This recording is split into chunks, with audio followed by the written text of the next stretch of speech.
realmente, com 34 anos, ele rende muito menos do que os outros garotos que estão recém iniciando suas trajetórias.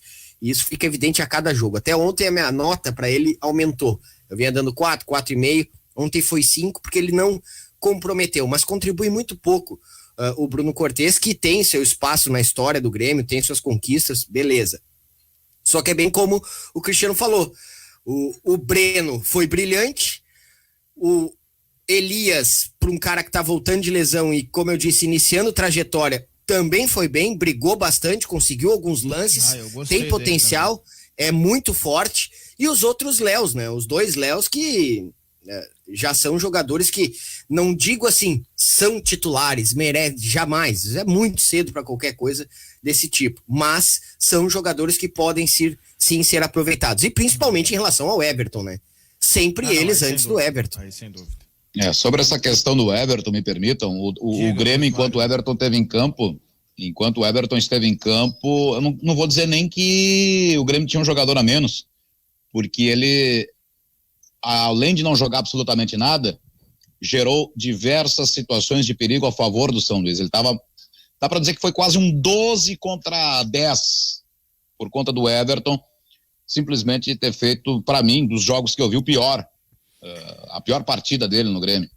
Eu até poderia culpar a falta de ritmo, hein, Oliveira? Até poderia culpar a falta de ritmo, só que algumas situações era de desleixo, de falta de vontade mesmo, sinceramente.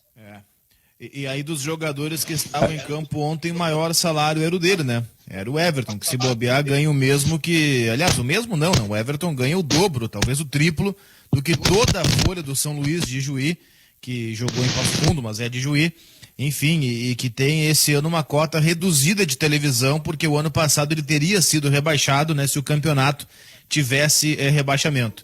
Então o Everton sozinho, ele ganha 2 ou 3 vezes mais do que todo o time do São Luís, e ele foi uma figura apagadíssima em campo. Mas eu quero botar o Orestes na conversa. O seguinte, lá na sua infância, gaiteiro, bigodinho, aquela coisa toda, era um grande goleiro, eu fiquei sabendo desses detalhes, era um goleiro assim absolutamente conhecido e reconhecido na sua região, mesmo com essa destacada estatura, Orestes. O Grêmio ontem teve no seu goleiro uma figura destacada no jogo, né?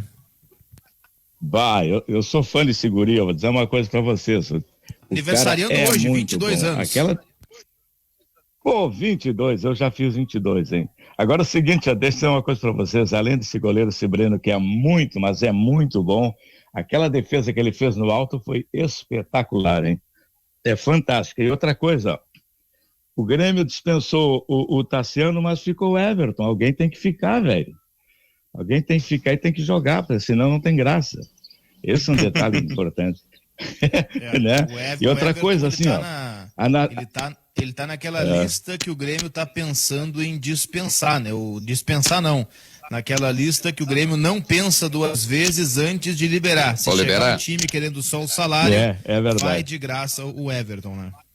Mas aí é que tá, perguntei pro Pfeiffer, o Guti estava também na nossa transmissão, acompanhou isso, perguntei pro Pfeiffer, tem alguém interessado no Everton? Ele, não. Não, e outra coisa, né? Ter o Everton, beleza, contratou, tinha uma ideia do que poderia fazer com o jogador, tá, tudo bem. Mas por que colocá-lo ontem, sabe? De titular. Então que ele entrasse depois, se fosse o caso. Eu entendo, quer dar ritmo, quer botar numa certa vitrine, mas às vezes tu expor certas coisas é até pior, né? E não tem por que frear, não sei se foi alguma espécie de puxão de orelha no Léo Chu, pelo que ele fez lá no Passo da Areia, algo do tipo. Mas é muito mais jogador, né, gente? E assim, só contar com a vontade dessa gurizada que sabe que tá num funil que sai daquela base onde tem vários jogadores de características até semelhantes, e aí tem eles 3, Elias, Léo Pereira, Léo Chu, o próprio Guilherme Azevedo, o Ferreirinha mais acima, já teve outros tantos. Eles sabem que eles estão agora num teste para se afunilar, para receber mais oportunidades. No mínimo, como disse o Magno, tu vai contar com a fome deles, com a vontade deles de jogar, de mostrar serviço. Isso ficou evidente ontem. Perto do Everton, eles tiveram muito mais vontade. E essa vontade gera produção também. Gera erro, talvez gere um pouco de precipitação em alguns momentos, mas gera vontade, gera jogo, gera velocidade. O Grêmio ontem, como eu disse, eu reconheci, pensou bem em fazer ligação direta. Aliás, a gente pode fazer um capítulo à parte depois pro Darlan. O Darlan entendeu isso, o Grêmio jogou assim, ele fez belos lançamentos e deu certo, a gurizada apostou na velocidade. Com o Everton ele nem contribuiu defensivamente e tampouco ofensivamente. Tem que apostar pelo menos na vontade dos garotos, que eles têm vontade, eles sabem que a coisa tá ficando mais difícil, quanto mais tu vai subindo num clube ainda do tamanho do Grêmio, em que a exigência e a qualidade é muito grande, a concorrência é idem. Óbvio que eles vão mostrar tudo que tem ou tentar mostrar tudo que tem. Só isso já é motivo para eles jogarem no lugar do Everton. Porque depois tem Grenal e tudo mais, então não será em Grenal, não será contra o Del Valle que esses jogadores vão receber oportunidades. E até concordo com isso. Agora, nesses jogos, tem que jogar com a gurizada. Tem mesmo. E o Grêmio aí tá no mercado buscando um volante, mas antes de falar sobre esse volante, eu preciso apresentar o integrante do programa, José Aldo Pinheiro. Tudo bem, Zé? Bom dia. Bom dia, graças a Deus, com saúde, tudo em paz. Felizmente bem. Tá bem. Eu vou aplicar a Constituição em vocês, o benefício da dúvida, a presunção de inocência. Fui condenado absolutamente de forma unânime. Peguei uma chuva fabulosa, deu tudo errado, saí no horário de sempre. Chuva fabulosa, mas verdade tu tá? Verdade, eu peguei na altura do Anchieta, foi um horror, mas olha, aí digo, vou sair da Protásio pra me livrar, entrei ali pela Pedro Ivo, por aí, mas te peguei gente na minha frente trancando. Zé, aqui é imprensa, aqui não é tribunal. aí aqui vai levantar suspeita, velho. Aí eu tô aqui correndo na garagem pra pegar o... Mas que Anchieta que tu achou na Protásio? O Anchieta é na Nilo. Não, é que tu vindo pela Nilo, tu faz uma esquerda para sair na Protásio, tu vai por dentro ali do Montserrat. Nilo, Nilópolis, Protásio. Isso, e eu fui pelo Higienópolis pensando que ia me livrar. Não pegar o trânsito pesado foi pior ainda. Mas chegando... Quem te condenou, Zé, te condenou foi teu padrinho. Ele que disse que tu tava dormindo na garagem. Eu ouvi tudo, tava aqui na frente.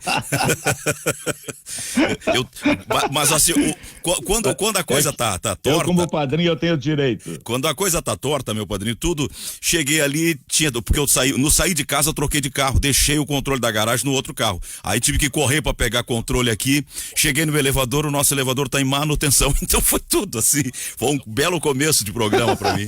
E eu ouvindo vocês o tempo todo. Mas a introdução do Cristiano é muito interessante, porque ontem quando eu vi que entrou o Fernando Henrique, me ocorreu exatamente isso. O Grêmio parece estar pretendendo abandonar a ideia destes volantes mais leves. E esse jogador, ele entrou quase que com essa consciência, tem que jogar firme, ele é bom, é técnico, é passador e tudo mais, mas os volantes do Grêmio, esses volantezinhos de toque de bola pro lado e tal, parece que o Grêmio tá com a intenção de mesclar para não ficar refém dessa falta de cobertura dos seus zagueiros. E esse anúncio do Thiago Santos é um jogador que tem tamanho, é um jogador de 1,81 m, é um jogador forte. Então, nesse sentido, parece que o Renato tá mudando o perfil da volância.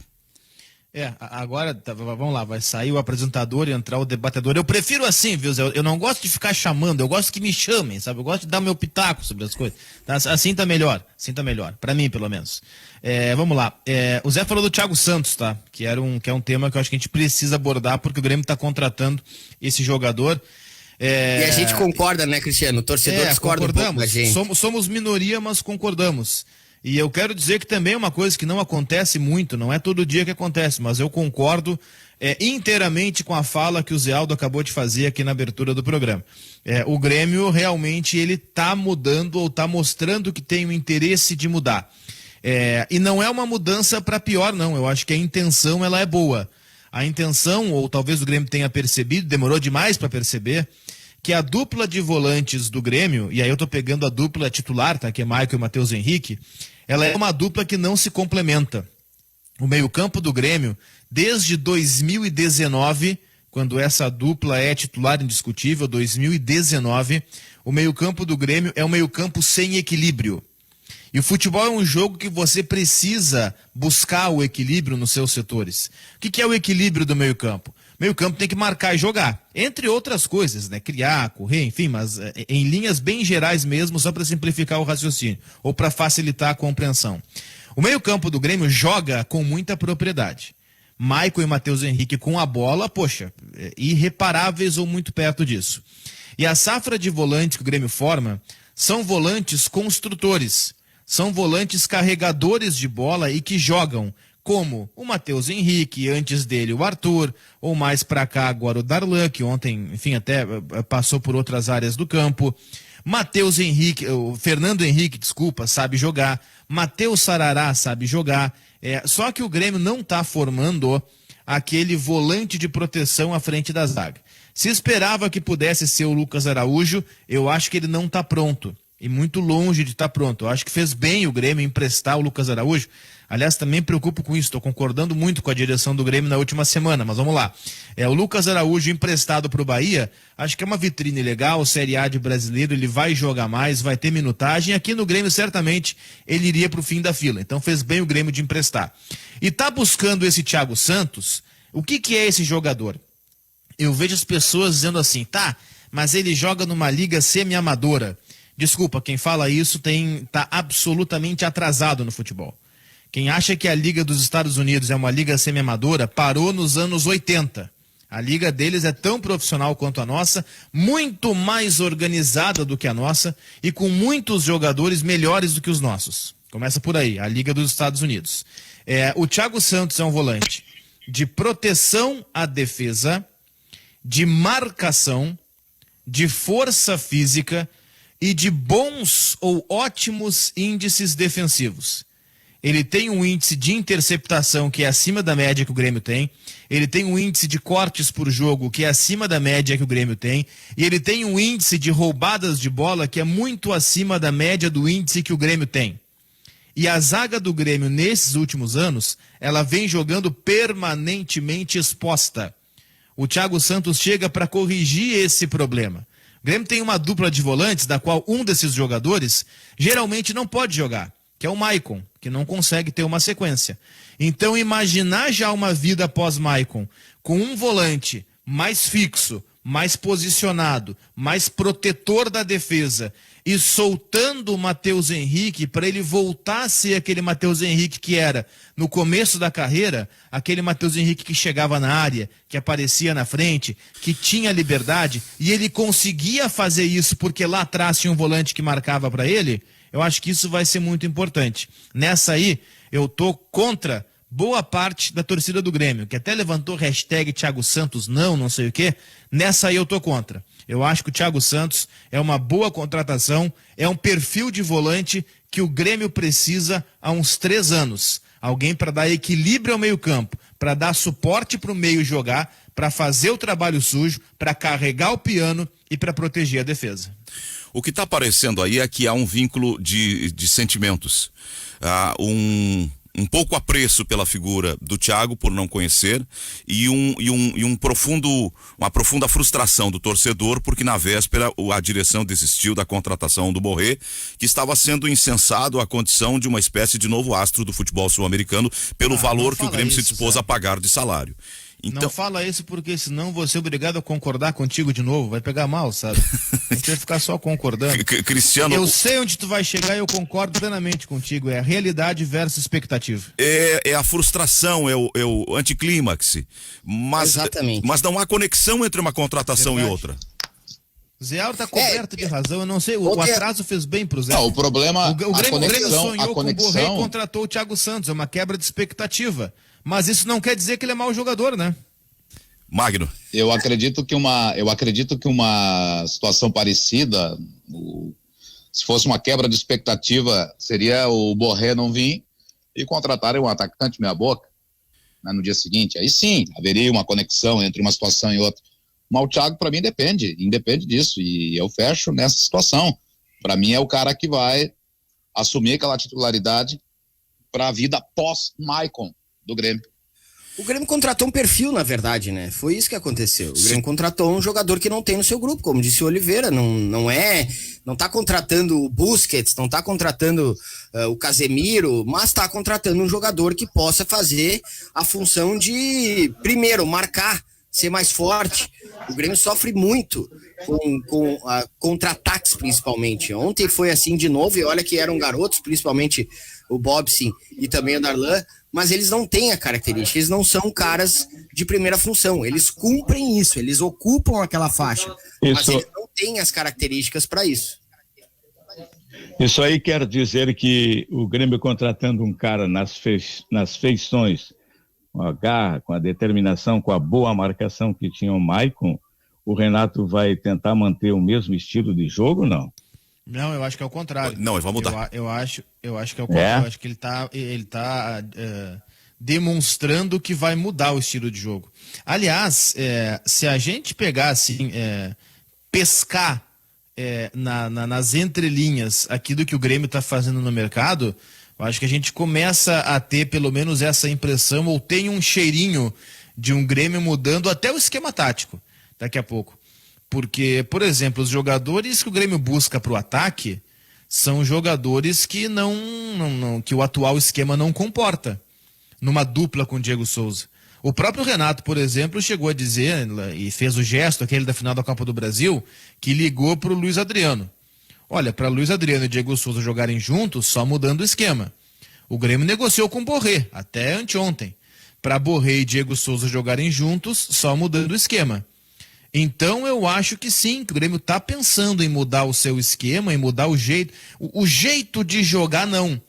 Porque aí eu vou lembrar, Orestes, que o Grêmio, quando foi campeão da Copa do Brasil em 16, a gente lembra do Douglas jogando muito. Para mim, o Douglas foi o melhor jogador daquela Copa do Brasil.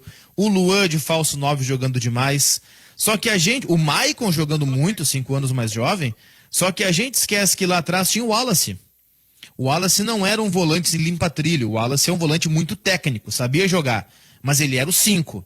Ele era o cara que ficava na frente da zaga, que dava uma chegada mais forte quando tinha que dar, que marcava quando tinha que marcar, que dava uma segurada no piano para o time jogar. O Wallace ficava ali fixo, certo?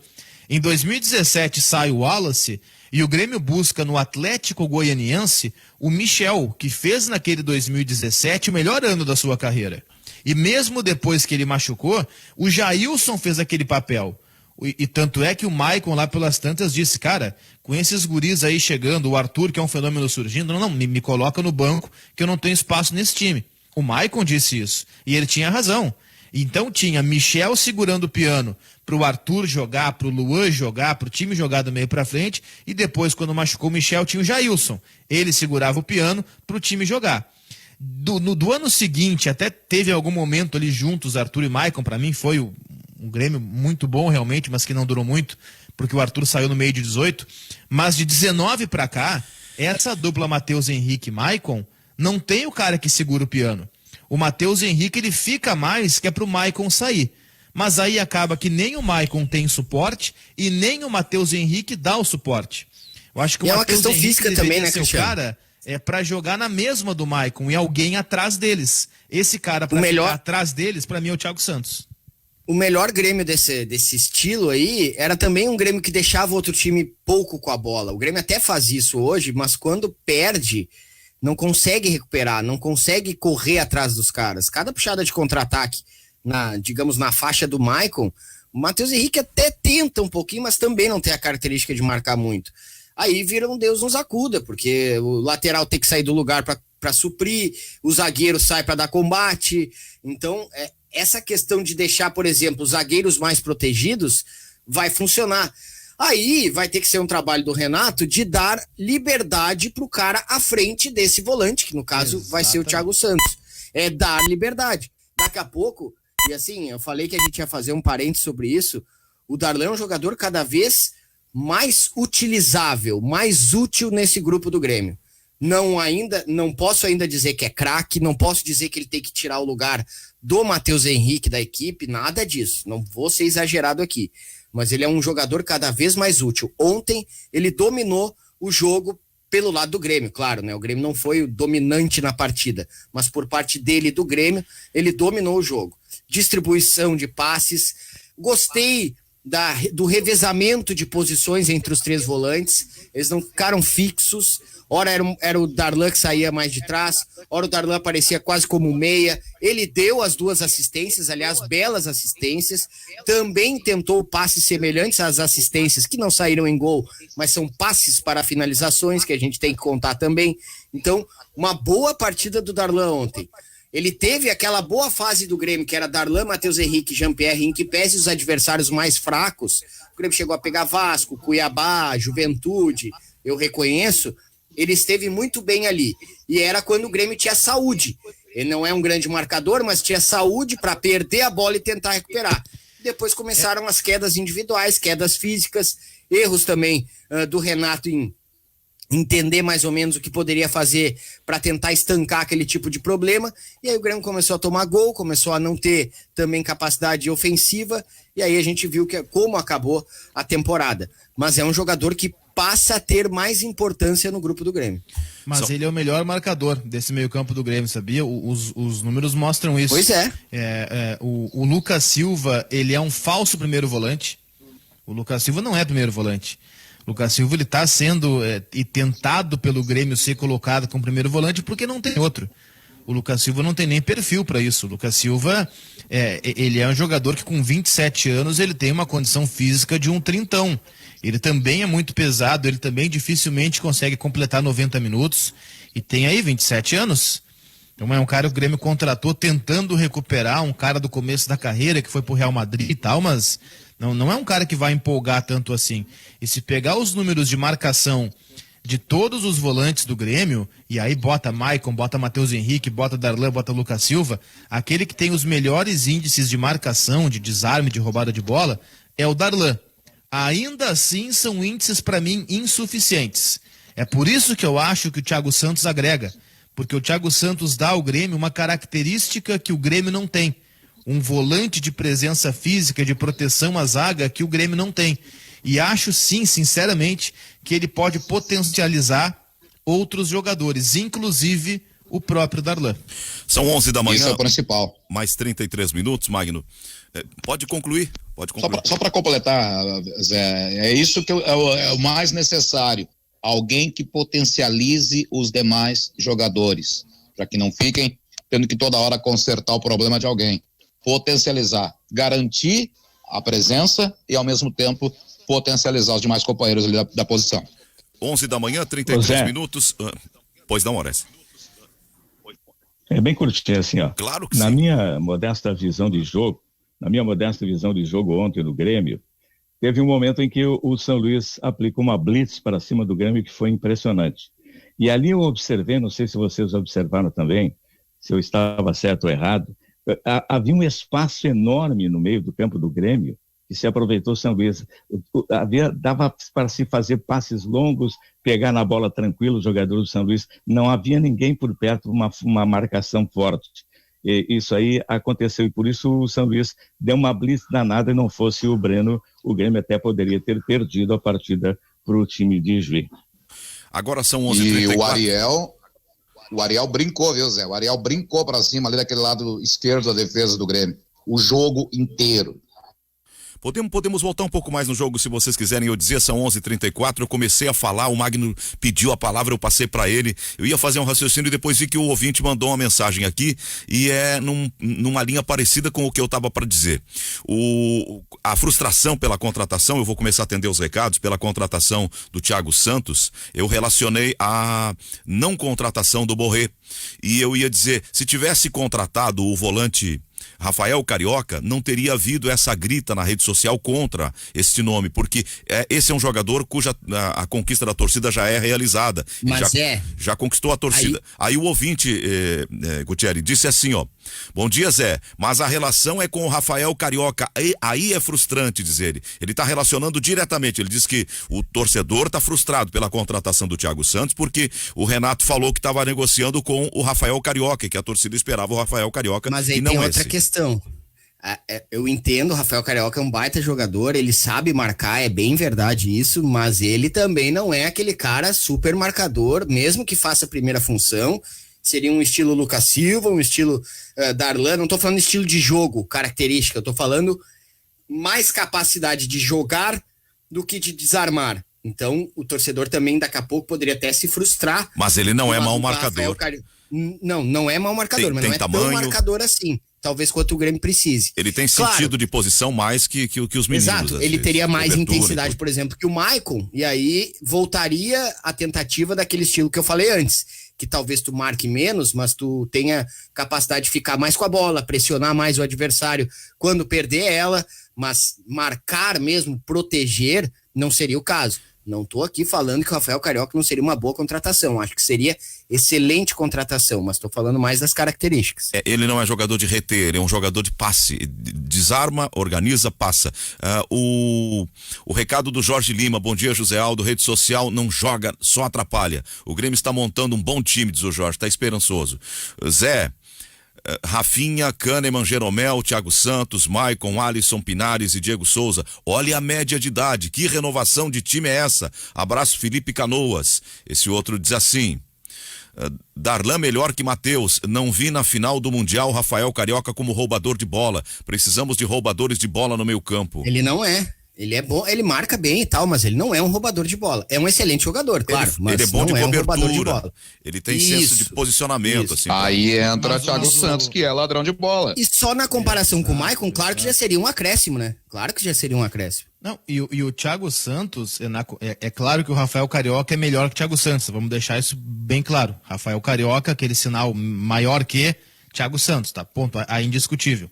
Mas tem alguns elementos, por exemplo, o Thiago Santos te dá a bola aérea, coisa que o Rafael Carioca não te dá. O Thiago Santos, além de ser maior que o Rafael Carioca, acho que ele é 5 centímetros maior que o Rafael Carioca, pode parecer pouco, mas faz uma diferença brutal. E ele é um cara de uma presença física maior. Ele não vai te dar aquela qualidade técnica invejável, ele não vai te dar um passe em profundidade, mas ele vai carregar o piano. E ele vai proteger a defesa. Gente, nós não podemos esquecer o seguinte, a dupla de zaga do Grêmio, que é fenomenal e que para mim é a maior dupla de zaga da história do Grêmio, a maior dupla da história do Grêmio é Jeromel e Kahneman, e para mim Jeromel tá na dupla da história do Grêmio também. É uma dupla que tá envelhecida. A gente não pode desconsiderar isso. Aquela dupla da Copa do Brasil 2016, quando eles começaram a jogar juntos, o Jeromel tinha 30 anos e o Kahneman tinha 25. Gente, o Jeromel tem 35 anos hoje, o Kahneman tem 30. As coisas mudaram. O Kahneman, ele sofre, não, porque isso é bom, não é sofrer. Mas o Kahneman, ele faz o Grêmio sofrer, melhor dizendo, com a sua ausência para a convocação em seleção argentina várias vezes. O Kahneman volta e meia desfalque do Grêmio porque é convocado para a seleção argentina. E o Jeromel vem passando por lesões musculares recorrentes. Daqui a pouco pode ser por conta da preparação física que era ruim no passado, até pode. Mas o Jeromel, ele te entregou o ano passado 32 jogos. E no Campeonato Brasileiro, 13. Um campeonato de 38 rodadas, Jeromel entrou em campo 13 vezes. Tu não A pode idade jogar chegou. um terço do campeonato. Esses jogadores, Magros, só para fechar de minha parte aqui esse assunto do Thiago Santos, esses jogadores, eles não podem mais jogar expostos como eles jogavam há 5 anos. Eles não têm mais a perna que eles tinham há 5 anos. Eles precisam de alguém para proteger. E para mim, esse alguém é o Thiago Santos.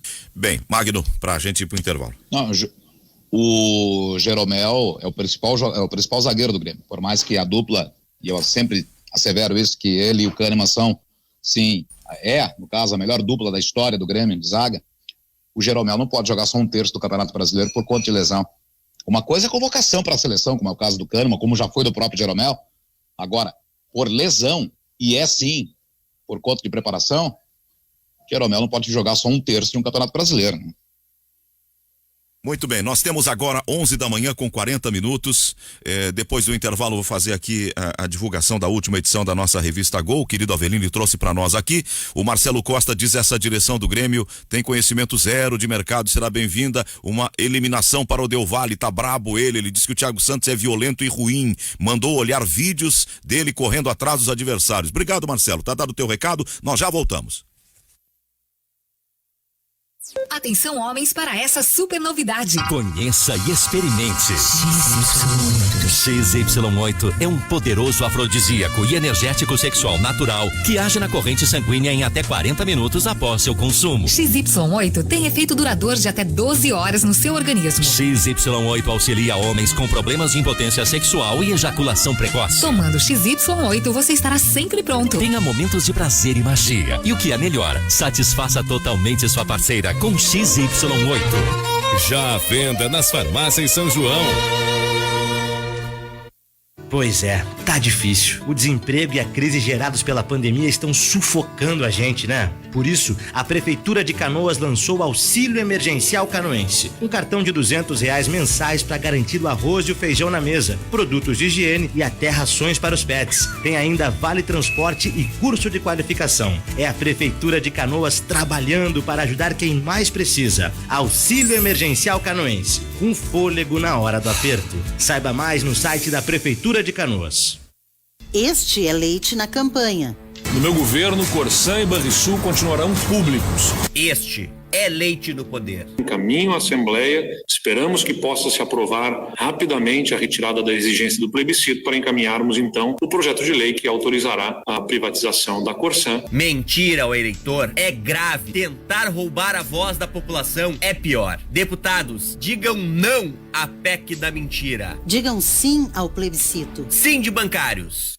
O último ano foi cheio de desafios. Para conseguir estudar, você se esforçou muito e o Sisu é a sua chance de usar a nota do Enem para entrar numa instituição pública. Então, atenção às datas. Faça sua inscrição de 6 a 9 de abril em sisu.mec.gov.br e escolha um curso de que você realmente goste. Esse é o seu futuro.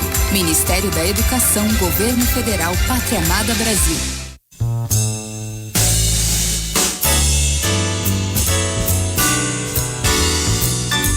Você está ouvindo na Guaíba, ganhando o jogo. Estamos de volta com o Ganhando o Jogo pela Rádio Guaíba, são 11h42 da manhã, a hora certa é Carrefour. Eu falei Carrefour? Todos merecem o melhor, confirmando a hora certa. Os nossos parceiros da FTEC estão conosco, com o rádio ligado, com o som a mil, trabalhando, atendendo os clientes, com aquele jeitão assim, muito, muito dedicado, e eu quero dar um recado sobre eles. A FTEC fica lá na São João, no bairro São João, na Cairu. FTEC é um centro automotivo. Tem lá um serviço completo. Você está com uma dificuldade ou está querendo sair seguro, passear, viajar com seu carro ou precisa, por alguma razão, circular porque está trabalhando e o carro está apresentando alguma coisa, então tem troca de óleo, tem revisão, tem geometria 3D, tem ar-condicionado, tem freios, tem suspensão. A promoção para o guaibeiro, aquele que está nos acompanhando agora, que é ouvinte guaibeiro, chega lá e diz, eu quero pagar à vista todo esse trabalho que vocês estão fazendo aí. Bom, aí você vai ganhar 15% de desconto. Fala lá, nós acompanhamos o Ganhando o Jogo na Rádio Guaíba. O Zé Aldo deu o recado que eu tenho direito a 15% de desconto. Então, deixa ele fazer o orçamento e tal, manda fazer e diz, olha, eu quero meus 15% de desconto porque eu sou guaibeiro e eu ouvi na Rádio Guaíba. Esse é o desconto para quem paga à vista. Quer saber o preço da sua revisão? É só acessar o site da ftecmecanica.com.br. O atendimento é das 7h30 até as 18 horas, sem fechar ao meio-dia. Aos sábados das 7h30 às 12. O fone é 3907-1743. Tem o WhatsApp para falar direto por mensagem, por texto, por áudio, que é 98215-2996. 98215-2996. Na Avenida Cairu, 1447, bairro São João, FTEC Centro Automotivo. Tá bonita a edição da revista Gol que o Aveline acabou de me entregar aqui. Tem Grêmio, reinaugura o CT Hélio Dourado, conheça a nova casa dos garotos e tem uma foto na capa, a base da mudança, a gênese do novo projeto do Inter e a revelação de jovens. O Grêmio apresenta também nova safra. A edição está tratando dessas reformulações que estão fazendo os nossos times da dupla Grenal. O Oliveira me chamou? Sim, chamei para... Vamos lá. Fui instigado, digamos assim, a pesquisar aqui uma coisa rapidinho do recado do ouvinte que fechou o nosso bloco anterior, Marcelo Costa. Ele mesmo. Ele disse assim, ó, vejam vídeos do Thiago Santos, tal. Bom, primeiro, eu não preciso ver vídeos do Thiago Santos porque eu já vi ele jogar 600 vezes. Esse é o primeiro ponto. E aí depois ele mandou o seguinte, é um jogador violento. Aí eu disse, olha, eu nunca tive essa impressão, Mas daqui a pouco o ouvinte tá certo e eu tô errado, não tem problema, vamos buscar números do Thiago Santos. E aí ele não pega leve, né, Cristiano? Não, ele não pega leve, ele não é um clérigo, digamos assim, de fácil de lidar, ele é um volante que chega junto. Mas olha só, sabe quantas expulsões Thiago Santos teve na vida? Uma. E foi em 2012, quando ele ainda jogava pelo Nacional de Minas Gerais. Março de 2012. Então, assim, que volante violento é esse que não tem uma expulsão há 9 anos? O Dinho não era anjo, mas era um baita de um volante. Claro, mas é incomparável, tá? O Thiago Santos é muito menos do que o Dinho. Mas eu quero dizer assim, ó, eu não acho ele um jogador violento. Não acho mesmo. Ele chega junto, ele chega pesado, ele chega forte, mas não acho um jogador violento. Ele marca pesado. É aquela coisa assim, ó, ele protege a defesa. O Thiago Santos, por exemplo, ele é, né, porque quando conquista um título, o título está sempre na tua vida. Ele é bicampeão brasileiro pelo Palmeiras. Ele ganhou em 2016, ganhou em 2018. E nesses campeonatos, 2016, por exemplo, ele jogou 25 jogos pelo Palmeiras. É claro que ele não era o principal jogador do time, isso não é preciso ser nenhum gênio para saber. Mas o cara que joga 25 de 38 num título brasileiro era uma presença constante. 2016. E 2018, quando ele também é campeão brasileiro pelo Palmeiras, joga 23. Ou seja, também mais da metade do campeonato. Então, assim, é claro que ele era um carregador de piano, é claro que ele não era um protagonista, mas eu não posso dizer que ele não foi importante. O cara estava em quase todas as partidas. Então, eu acho o Thiago Santos, e vou naquilo que o Zé disse, até gravei um vídeo ontem, tá lá no meu canal no YouTube, põe lá Cristiano Oliveira no YouTube, aliás, inscreva-se, tá? Isso é legal. Um vídeo sobre ele em que eu começo dizendo isso que o Zé falou agora, e concordo totalmente com o Zé. É que o Grêmio começou a semana falando em Borré e Douglas Costa. E aí, é claro, tu fala em Borré e Douglas Costa e anuncia o Thiago Santos, o torcedor não vai enlouquecer. É claro que o torcedor não vai se entusiasmar com o Thiago Santos numa semana em que o Grêmio começa falando em Borré e Douglas Costa. Agora, se porventura o Grêmio contratasse o Borré e no mesmo dia anunciasse o Thiago Santos, cara, não ia ter hashtag, não ia ter reclamação, o torcedor não ia incomodar. O torcedor tá reclamando porque os outros não vieram. Mas, cara, não é porque o Thiago Santos está vindo que não vai chegar outro jogador importante. São posições diferentes. O Thiago Santos vem para tentar corrigir um problema do Grêmio, que é a falta de marcação do meio. Os reforços do ataque, eles vão chegar, uma coisa não elimina a outra. Eu acho que a questão, Orestes, é a expectativa que foi gerada e depois o anúncio ser do Thiago Santos. Eu entendo. Agora, não é por isso que ele é mau jogador, né? Esse caso do jogador ser violento, a posição dele impõe uma liderança. Ele é o guardião do setor de defesa.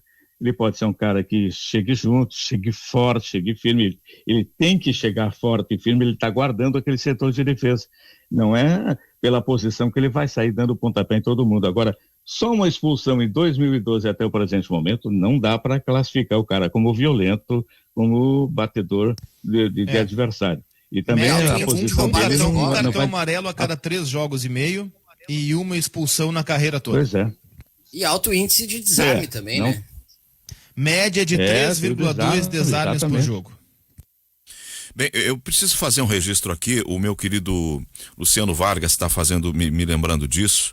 É um daqueles momentos mais frustrantes para todos nós, mais dolorosos para todos nós, mais tristes para todos nós.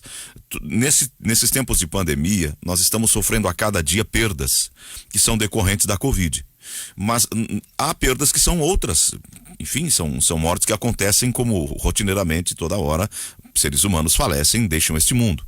Só que quando alguém próximo da gente, alguém que a gente tem carinho, que a gente tem convivência, que a gente tem uma vida inteira de convivência, nos dá um sentimento de vazio tremendo, de dor, de frustração, e nós nos colocamos a imaginar quanto não é pior ainda para aqueles que são o marido, os filhos, os irmãos, alguém da família.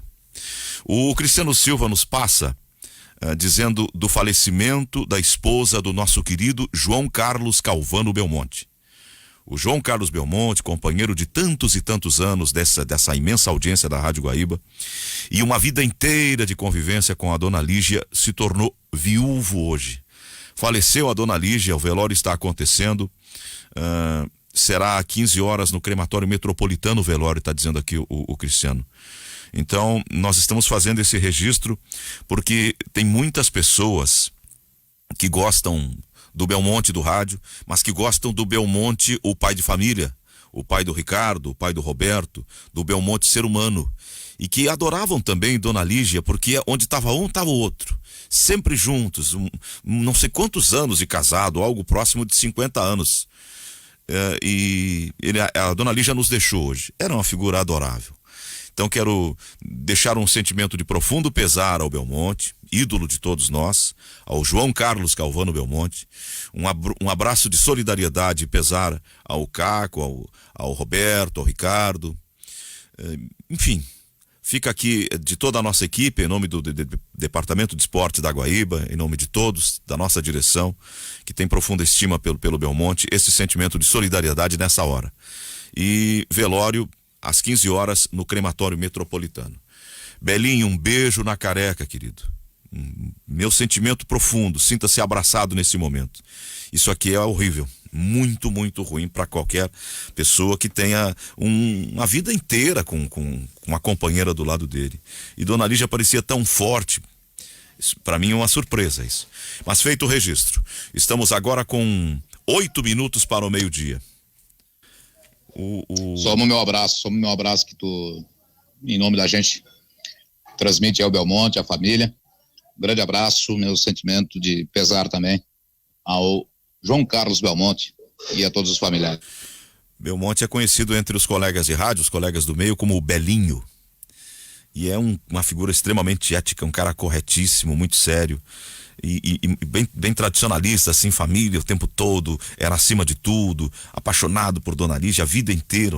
Eu imagino que tá o Belmonte agora. Bem, e o Ricardo e o Roberto também, porque os filhos, né? Puxa, isso é tremendamente doído. E é uma dor que não passa, né? Vai acompanhar para sempre, porque deixa um vazio.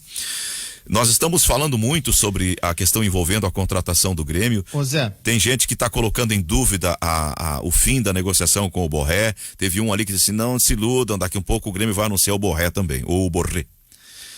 Oliveira. Só uma questão rápida, uma informação que chega da Itália nesse momento, é tratado por alguns portais internacionais assim, escândalo na Juventus, tá? Vou fazer uma tradução aqui literal. Festa entre jogadores com o Dybala, que eu tô lendo num portal argentino, então como é argentino eles destacam o Dybala, que é argentino e joga na Juventus. Acaba com intervenção policial.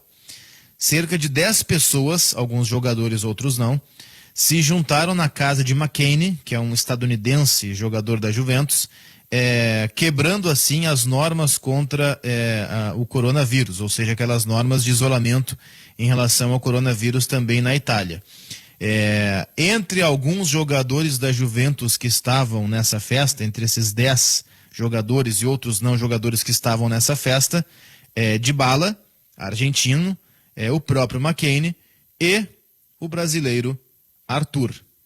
E aí eu dou essa pausa, primeiro porque o Arthur é um assunto que interessa mais a nós brasileiros, especialmente gaúchos, é um ídolo que tem o Grêmio, campeão da América com o Grêmio, e segundo porque é mais uma polêmica extracampo do Arthur, né? O Arthur que já faltou a treino do Barcelona para ir, ou já chegou atrasado em treino do Barcelona para ir em festa do Neymar na França, já teve algumas situações extracampo, dos caras reclamando que o comprometimento não era o melhor possível, aquela parte final dele no Barcelona, lá já negociado, ele no banco de reservas bocejando durante os jogos, e agora na Juventus, nessa festa aí que quebrou todas as normas possíveis contra o isolamento, ou de isolamento contra o coronavírus. O Arthur envolvido em polêmica extracampo mais uma vez. É lamentável, porque é um jogador da seleção brasileira, é um nome, uma esperança para nós na próxima Copa do Mundo. Tomara que ele não se perca, mas tem havido sempre notícias de que o Arthur, que está na Europa hoje, é um pouco deslumbrado com o extracampo, com as festas e tudo mais. O ouvinte, inclusive, diz aqui, o Gabriel, o Arthur é muita polêmica e pouco futebol. Mas essa fase é a fase europeia do Arthur, né? Não, o Arthur é muito futebol. Claro, no muito. Grêmio, ele ganhou aquele jogo lá contra o Lanús, sozinho no primeiro tempo. O Arthur foi eleito o melhor jogador da final contra o Lanús, tendo jogado 50 minutos. Ele saiu com... nem lembro se saiu no intervalo ou se foi no comecinho do segundo tempo. Mas ele jogou um tempo e foi melhor em campo. Uma atuação poucas vezes vista na história do Grêmio. Joga muita bola. Se ele Agora, fosse... ele podia às vezes... Se ele fosse pouca bola, ele não estava lá, né? Ele podia ser um pouco mais objetivo, isso sem dúvida. E podia dar uma acalmada extracampo também, né? O Arthur é outro que está começando a aparecer mais nas páginas de fofoca do que nas páginas de futebol. É aquela coisa do passo a mais pro nível do jogador. A gente achava, e ele ocupa esse nível hoje no futebol mundial, mas para ser mais desse nível, para estar mais fixo, mais consistente, tinha que dar um passo a mais. E aí na questão extracampo, como você falou também, e no comportamento de campo. Ser mais ofensivo, mais objetivo, mais intenso. O Arthur tem muita bola, tanto que vestiu camisa de Grêmio, Barcelona e agora Juventus. Mas ele precisava de um passo a mais. Parece que não saiu isso dele. Vocês acham que isso aí é cabeça também ou não? Do jogador? Deslumbramento? É difícil a gente avaliar assim a distância, né? É difícil, cara, mas o que eu tenho visto assim em relação até para pegar de novo aí essa questão da pandemia, é que tem muito jogador que acha que com eles não vai acontecer, né? Saiu uma pesquisa agora aí da USP mostrando que o índice de infectados no futebol é um índice muito parecido com profissionais da linha de frente do combate à pandemia. Então, quer dizer, o futebol não é essa bolha toda também que a gente muitas vezes imaginou que pudesse ser, né?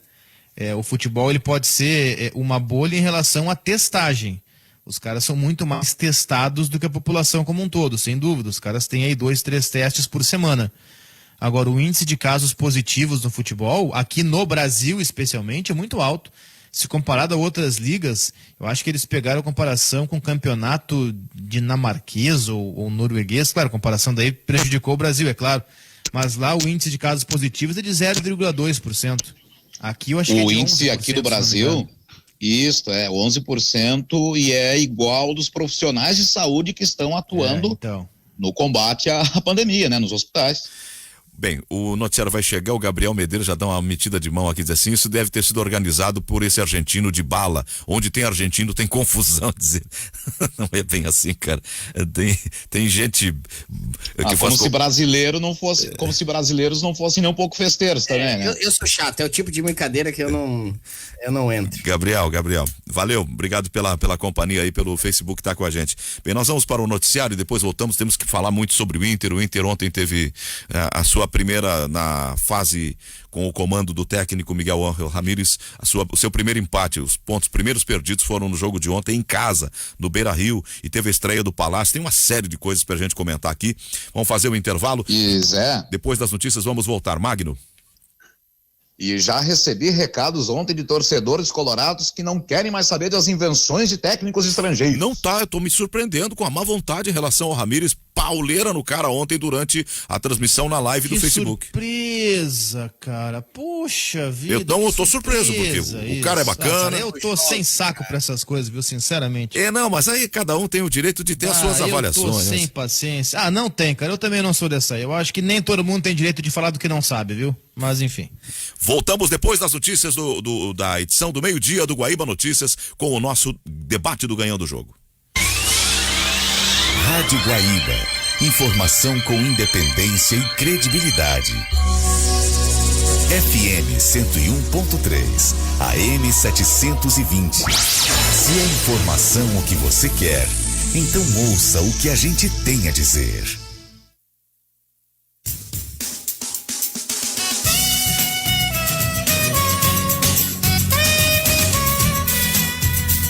Todo sábado, das 10 às 11 da manhã, você tem compromisso marcado com o Companhia Inteligente Guaíba, direto da Vivar Sleep Center. Um bate-papo com convidados especiais, levando conteúdo, informação e a leveza que um sábado exige, mas com a tradição e credibilidade que somente a Guaíba pode oferecer.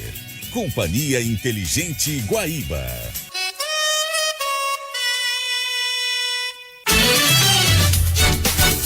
Guaíba Notícias. Meio-dia em Porto Alegre, 22 graus. A Confederação Nacional do Comércio de Bens, Serviços e Turismo estima que as vendas no varejo devem ser de 2,2% inferiores à registrada no ano passado, movimentando cerca de 1 bilhão e 600 milhões de reais em todo o país, o que pode ser o pior resultado desde o ano de 2008.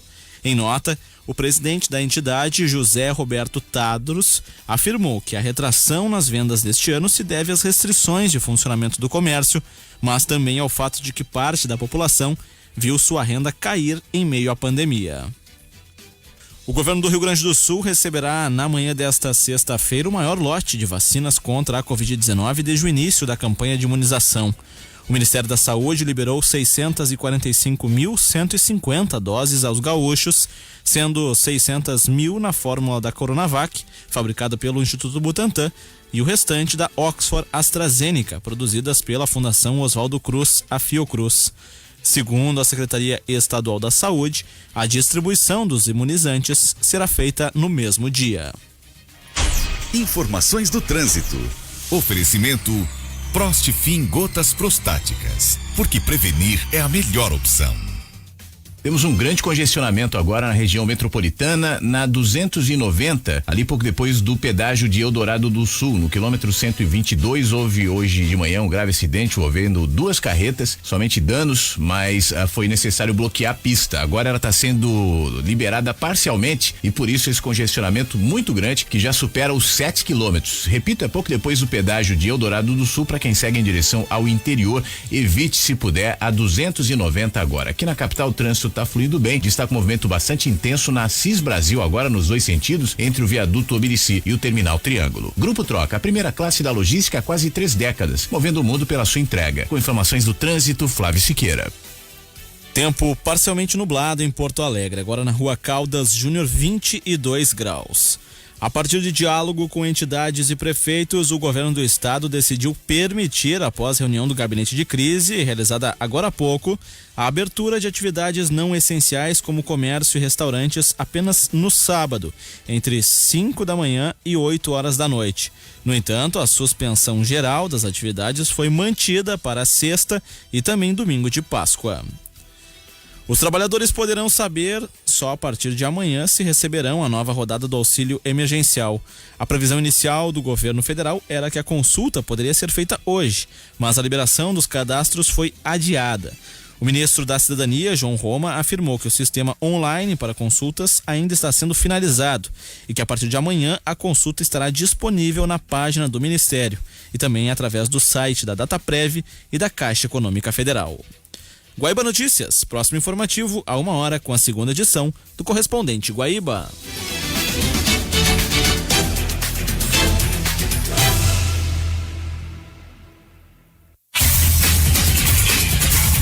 Acompanhe o Futebol Guaíba através do 101,3 FM, 720 AM. Tudo o que você precisa saber sobre a dupla Grenal e o futebol pelo Brasil e pelo mundo, você fica sabendo aqui na Guaíba. E lembre-se, evite aglomerações, lave as mãos, seja consciente e fique conosco. Futebol Guaíba. Oferecimento Banrisul, Fiat e Sindi Bancários Porto Alegre. Tempo e placar para Henriques e o comentarista para Dália Alimentos.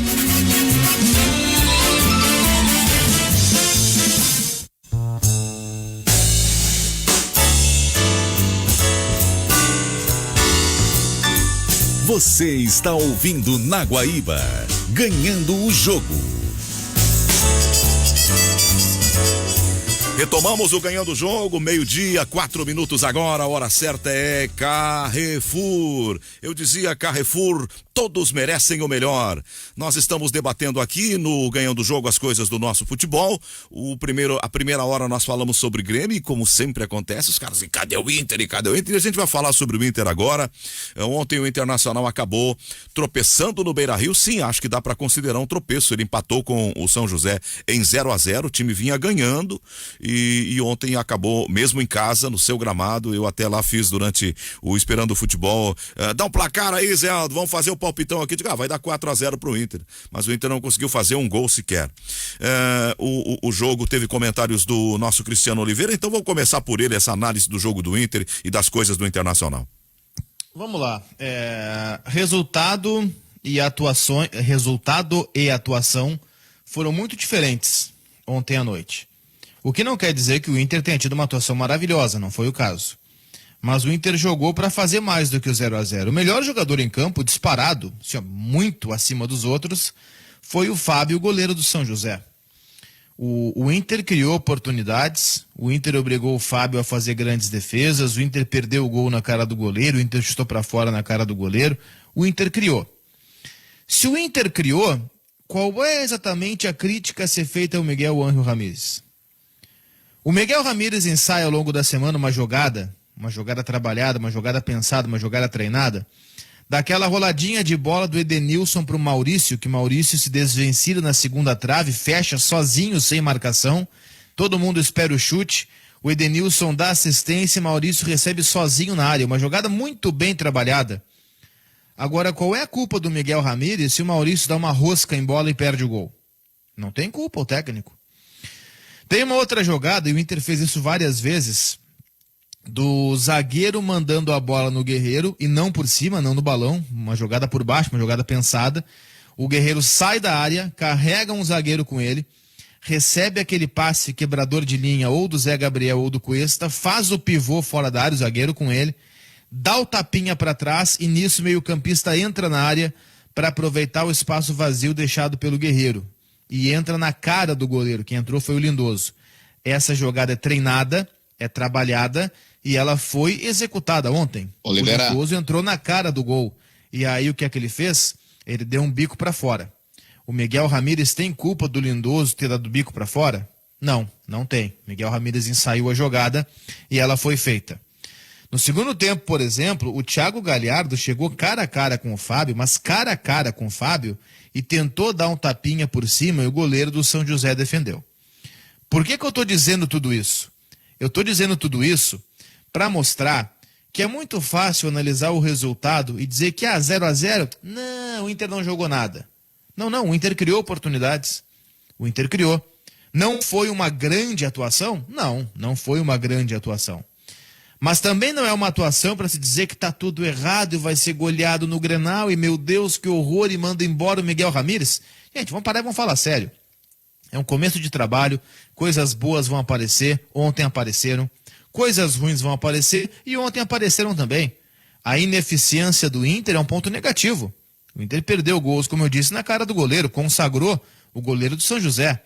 Tem uma bola que ele pega de mão trocada, Caio Vidal chuta no ângulo, que ele faz uma defesa monumental. Aquela defesa que ele faz do Galhardo no final, uma defesa salvadora. Então o Inter criou. O modelo de jogo funcionou. Ah, mas é muito lento. Bom, concordo, tá muito lento. É preciso ser mais rápido. O Inter, em alguns momentos do jogo, ainda é um time sonolento. Naquela ânsia de atrair o adversário para identificar o espaço vazio e seguir progredindo, que é o pressuposto do jogo de posição, é uma coisa é você fazer isso com velocidade, quando entender como é que a coisa funciona. Outra coisa é esperar o espaço surgir do nada, que é o que o Inter está fazendo. É claro que tem coisas para melhorar, mas a atuação do Inter ela não foi horrorosa, não. Teve algumas coisas boas em que pese o 0-0. Magno. Eu vou ficar só com este lance do Lindoso. Não vou nem pegar falta ali, o Maurício está errado em bola, furado em bola. Só o lance do Lindoso, que ele entrou sozinho na área e ao invés de só dar um toque no canto, bateu um tiro de meta e foi para a linha de fundo, foi lá para as cadeiras. A gente já está debatendo aqui que foi pouco 1-0 por tudo que o Inter criou. Não pego nenhuma defesa do Fábio. ele continuaria possivelmente sendo o craque do jogo com todas as defesas que fez. 1-0, a gente estaria debatendo aqui que foi pouco, que teria sido pouco a vitória do Inter, mas os 3 pontos estariam lá. Essas questões de conclusão, a culpa é do Ramires. O Ramires não tem que chegar no Lindoso e ensinar o Lindoso a chutar.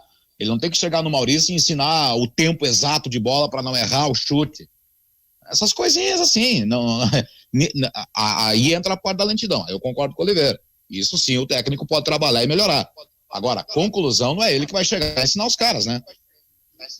O que me parece Oliveira. aí, o Orestes Oliveira, o Magno e os nossos ouvintes também, o que me parece aí é que há um sentimento, primeiro, intrínseco na condição do torcedor, o resultadismo. O torcedor quer ganhar sempre, o tempo todo, não importa o jeito. Mas há acho que tem que atropelar, né, Zé? Guti, também, eu acabei falando, todo mundo não falei o Guti. Mas assim, tem um outro aspecto. Os torcedores, e isso eu percebi ontem, os torcedores, eles querem que ele defina qual é o time, e eles querem a definição do time dos melhores e que ele comece a jogar com esses. Então há uma ansiedade por ele começar a jogar com os titulares. Não pode esperar isso. Não tem time definido, titular. Não vai Se o torcedor dizer, quer time titular, torce para outro time. Não tem time titular. A gente tem que parar de esperar que o técnico faça aquilo que a gente quer. O técnico vai fazer aquilo que ele pensa em fazer. Aí a gente avalia depois. Não tem time titular. Guti. Ele vai ter uns 18 jogadores por aí, Zé. Até acho que vai vai diminuir o número de atletas utilizados. A gente já falou várias vezes aqui. Ele tá dando oportunidades. Não tô falando com aquela maldade de dizer, eu te dei oportunidades, mas é mais ou menos para isso, dizer, olha, tem jogadores que realmente agora vão ficar para trás, não vão mais receber tantas oportunidades. Eu queria falar de um jogador até que tem uma nota baixa, o Cristiano acabou, e eu concordo, porque depois do segundo tempo eu não prestei mais muita atenção, porque eu tava no jogo do Grêmio, comecei a anotar escalações e tudo mais. Mas eu vi o primeiro tempo e ouvi o segundo. Mas o Cristiano até deu uma nota baixa para ele, e eu entendo e jamais eu dou notas também, eu sei o quanto é chato as pessoas cornetarem notas, mas independente da nota, o que o jogador pode dar e vem dando. E eu acho que é um cara que vai receber cada vez mais oportunidades e vai entender e executar o jogo do Ramires, que é o Maurício. Eu acho que é um jogador com grande potencial no Internacional. Pode até estar já passando à frente, e aí não num time titular, mas nas escolhas do treinador à frente do Praxedes. Tô gostando bastante do Maurício. Até quando ele não vai tão bem, como foi o caso ontem, que o Cristiano deu 4,5, se não me engano, pro meio do Internacional. É um jogador interessante. Eu não gostei do Maurício ontem. E acho que o Miguel também não, porque o Ramires trocou ele de posição 2 vezes, né? Ele começou...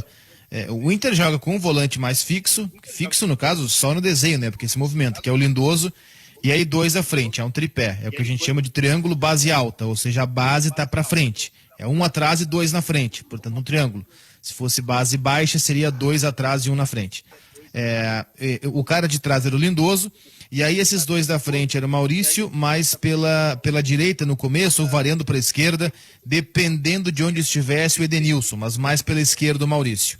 E aí com as trocas ele acabou virando um ponta, e aí na direita e depois na esquerda, ele circulou por quase todo o campo ontem e não conseguiu ir bem.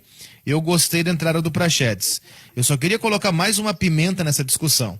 Para mim, o Praxedes, ou eu vejo mais futuro no Praxedes do que no Maurício. Tá? Eu gosto realmente bastante do Praxedes, vejo mais futuro nele. Mas eu acho que tem um outro cara que ontem entrou e foi bem, que a gente pode colocar nesse bolo também. Porque ele já tinha jogado muito bem quando o Inter iniciou o Campeonato Gaúcho com um time alternativo, com o técnico Fábio Matias, que é o Lucas Ramos. Naquele começo de Inter do Campeonato Gaúcho, o Lucas Ramos foi o destaque, ele e o Daniel. Depois o Daniel até falhou contra o Pelotas e o Lucas Ramos se manteve em alta. Então o Lucas Ramos foi o destaque do Inter naquelas 3, 4 rodadas iniciais. E aí quando chegaram os titulares, ele perdeu um pouco de espaço. Ontem ele entrou no segundo tempo e entrou muito bem, dando ritmo, dinâmica. A maior nota do Inter ontem foi do Lucas Ramos, junto à nota dos 2 zagueiros. Eu dei 7 para Zé Gabriel, 7 para Cuesta, acho que os dois foram muito bem, construindo as jogadas desde trás. O Zé Gabriel, ele realmente está acima do Lucas Ribeiro na visão do Miguel Ramírez, está claro isso. Mas eu só quero pontuar essa situação de meio campo. Eu acho que a gente está vendo uma briga aí por posição do Maurício com o Praxedes, e eu coloco o Lucas Ramos nessa briga também. É um jogador que tem me agradado bastante e ontem ele entrou muito bem. É um jogador objetivo. Tem uma realimentação aí, se algum microfone estiver aberto, realimentando, por favor. Agora eu abri para falar, tem uma pausada fechado aí. Mas assim, ó, Era o meu. Padrinho, nós temos uma, baseado na partida de ontem e baseado também nos jogos anteriores, nós temos uma ideia clara de uma certa má vontade daquilo que a gente se pode definir como os que são adoradores do Abel. Mas os modelos são diferentes, então o torcedor vai ter que aceitar com paciência e apoiar, porque acima de tudo tem que estar o próprio clube, a própria instituição. Cada técnico tem o seu jeito de agir, de comandar, de organizar, e é diferente o jeito do espanhol. Ontem ele disse um negócio que me chamou a atenção, ele tá assumindo assim, com educação, com elegância, aquela ideia de coloradismo. Ele disse assim, olha, com todo respeito aos rivais, mas eu ando pelas ruas, eu vejo muito mais camisetas do nosso, disse ele, se referindo ao Internacional. O que ele está dizendo? Ele está transmitindo para a torcida que ele está percebendo a grandeza da torcida colorada, mesmo em tempo de distanciamento social, mesmo em tempo de ausência de torcedores nos estádios, pelo olhar das ruas. Então ele está querendo ser percebido pela torcida como alguém que é colorado, agora no sentido profissional, e que está querendo ficar aqui bom tempo. Bom, essa é uma pequena introdução para dizer o seguinte, do jogo de ontem, ele repetiu exatamente o que ele vem fazendo com outros jogadores, mas tá claro, por exemplo, que o Guerreiro ainda não conseguiu jogar, tá voltando, muito tempo parado, ele não tá conseguindo dar aquilo que ele pode dar. O Maurício não foi bem. Normal também, né? O Oliveira tem razão, o Maurício não foi bem. O garoto da esquerda, ele não consegue dar a mesma qualidade de jogo que o Inter tem conseguido com o Moisés. Léo Borges. O Léo Borges. Então, essas evoluções, elas serão naturais quando os outros jogadores, ou quando, no caso do Guerreiro, ele já ganhar um ritmo de jogo maior e conseguir ser o guerreiro que ele pode ser o guerreiro que ele sempre foi. Mas enquanto isso, ele pode jogar com o Yuri por ali, porque o Yuri estava afinadíssimo no final da temporada passada, jogando muito.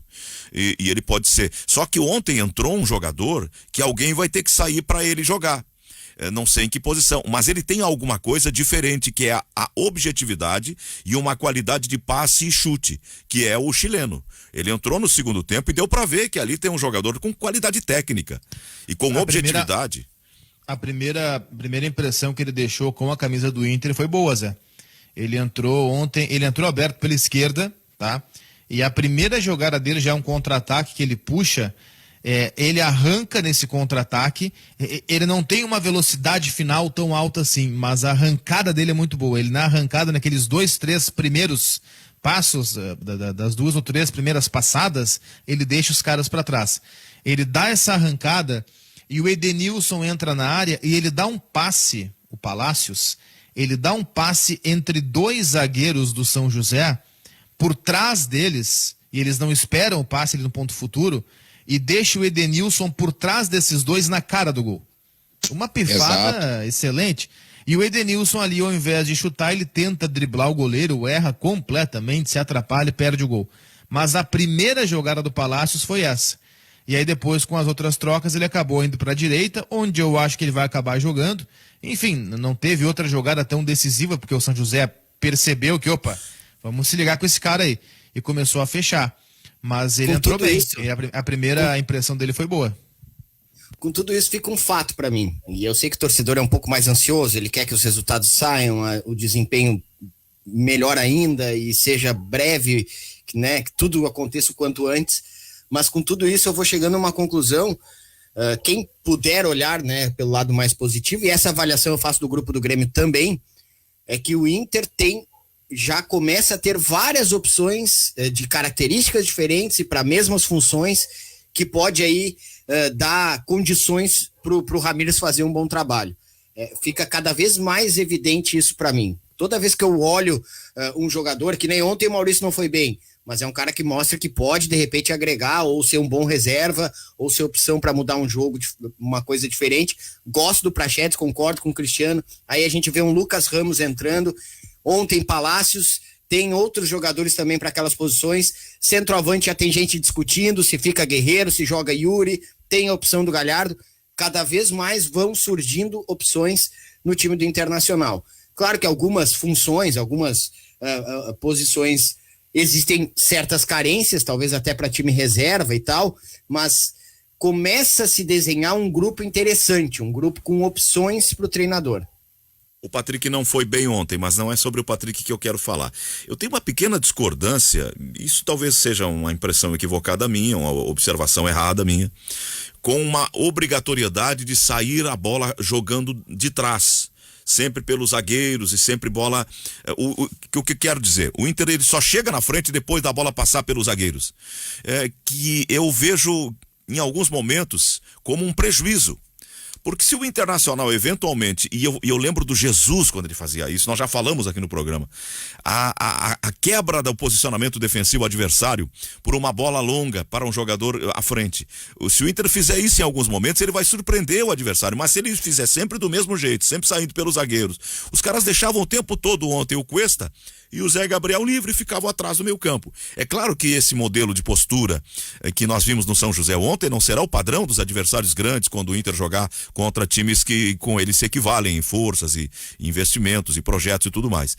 Mas eu vejo uma necessidade de daqui um pouco tá 0-0, puxa, o adversário saiu, fez o contragolpe, mete essa bola rápido em alguém, posiciona alguém para tentar pegar o adversário aberto. E isso o Inter parece que ele abdicou. Deixa, eu não concordo com esse ponto, porque eu acho que o Inter faz isso.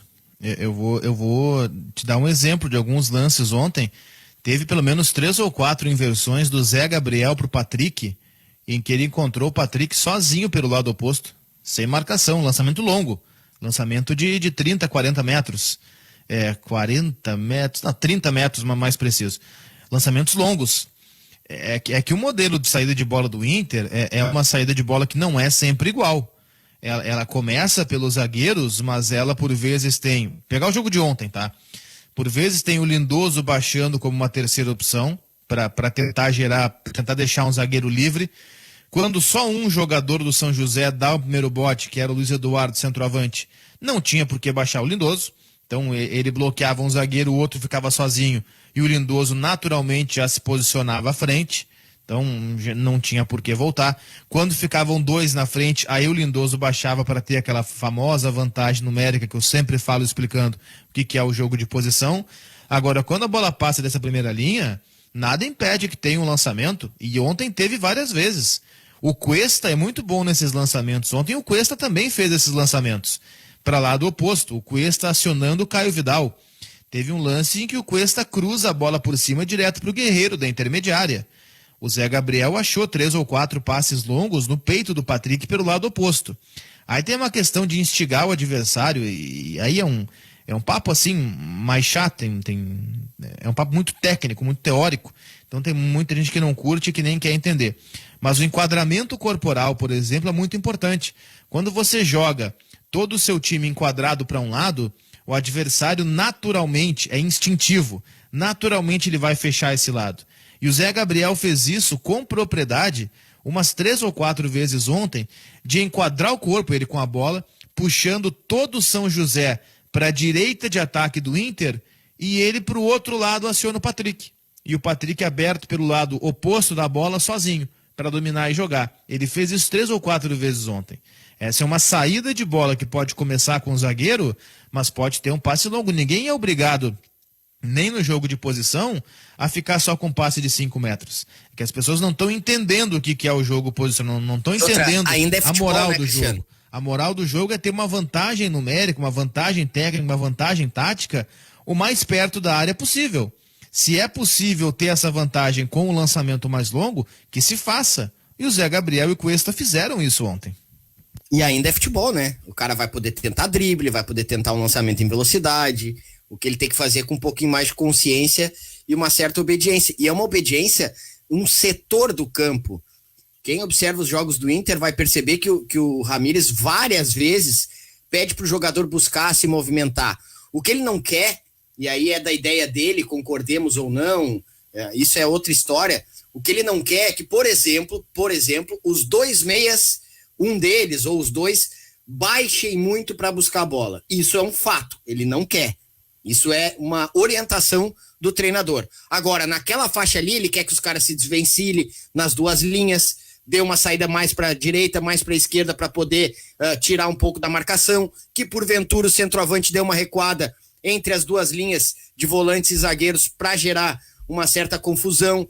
Esse tipo de movimento ele até quer, ele até obriga que os jogadores façam. Outros não, que é, por exemplo, recuar as linhas. Não do centroavante, mas recuar os meias, voltar para buscar. Isso ele não vai querer. Ele quer o contrário. Ele quer que as linhas venham de trás, progredindo e se aproximem das da frente. Demora para fazer e ontem já se viu mais isso. Quer uma resposta muito interessante? Tem até essa resposta separada. Se quiser rodar depois no próximo bloco, tranquilo, eu passo aqui para a produção, se vocês quiserem. Mas tem um trecho muito legal da coletiva do Ramires ontem, em que ele é perguntado o seguinte: Ramires, o que é que um primeiro volante precisa fazer na sua opinião? E aí ele para assim até da, boa pergunta, me dá a oportunidade de falar sobre isso. E aí ele começa a falar tudo aquilo que um 5, chama de 5, o camisa 5, o volante frente da área, tudo aquilo que o volante precisa ter na opinião dele. E lá pelas tantas, no final da resposta ele fala que, olha, se ele tiver uma boa marcação, melhor. Mas se não tiver, também não é fundamental. Cara, isso é uma ruptura aqui no futebol gaúcho gigantesca. Como assim, uma quebra de conceito. É uma quebra de conceito e é uma quebra de conceito muito interessante.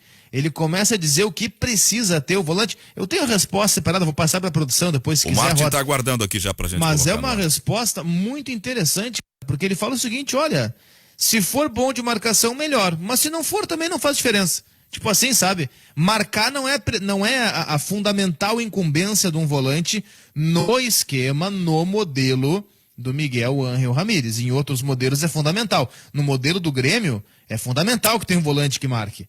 No do Ramírez, não. O volante tem outros atributos. Eu vou separar, mas dá pra gente ouvir depois aqui. Na própria história do futebol gaúcho, nós somos uma orgulhosa fábrica de volantes. E volantes que têm qualidade de marcação primeiro e depois sabem jogar. O grande volante brasileiro de todos os tempos é Paulo Roberto Falcão. E é isso que ele busca, né, Zé? Porque ele aliava os dois. Ele sabia marcar, era um pulmão, não cansava nunca. Quer ver um cara, Zé? E sabia jogar também. Muito. O Dunga era assim também. O Dunga é um cara injustiçado, mas jogava muita bola. Sim. Marcava forte, todo mundo achava que era só a pegada e tinha um passe, principalmente passe longo, passe lateral, excelente. O Zé falou um pouco do Dinho. O Dinho é conhecido pelos gremistas mais novos que não viram ele jogar como um cara que só dava pontapé. O Dinho era técnico. O Dinho batia falta, batia escanteio, batia pênalti, dava lançamento, era muito técnico. Lançava também. De trivela como poucos? Não, o cangaceiro era fenomenal. E teve um período no Grêmio... Um estilo, o Dinho, claro, guardadas as proporções e o jeito de cada um, mas o Dinho tinha essas atribuições iguais às do Dunga. Do passe, do lançamento, do desarme. Externo, os dois tinham, verdade. Exato, de chegar junto quando necessário, até o Dinho um pouco mais que o Dunga, mas com as mesmas atribuições e mesmas qualidades, um estilo de jogo bastante parecido. O Dinho, ele jogava como ele é. Ele é verdadeiro. Se ele tinha que dar uma chegada forte no cara, se ele estava contrariado, ele ia lá e dava a chegada. E para jogar, quando precisava jogar, dava um passe, ele jogava uma bola longa lá na esquerda, lá na direita, no pé do companheiro.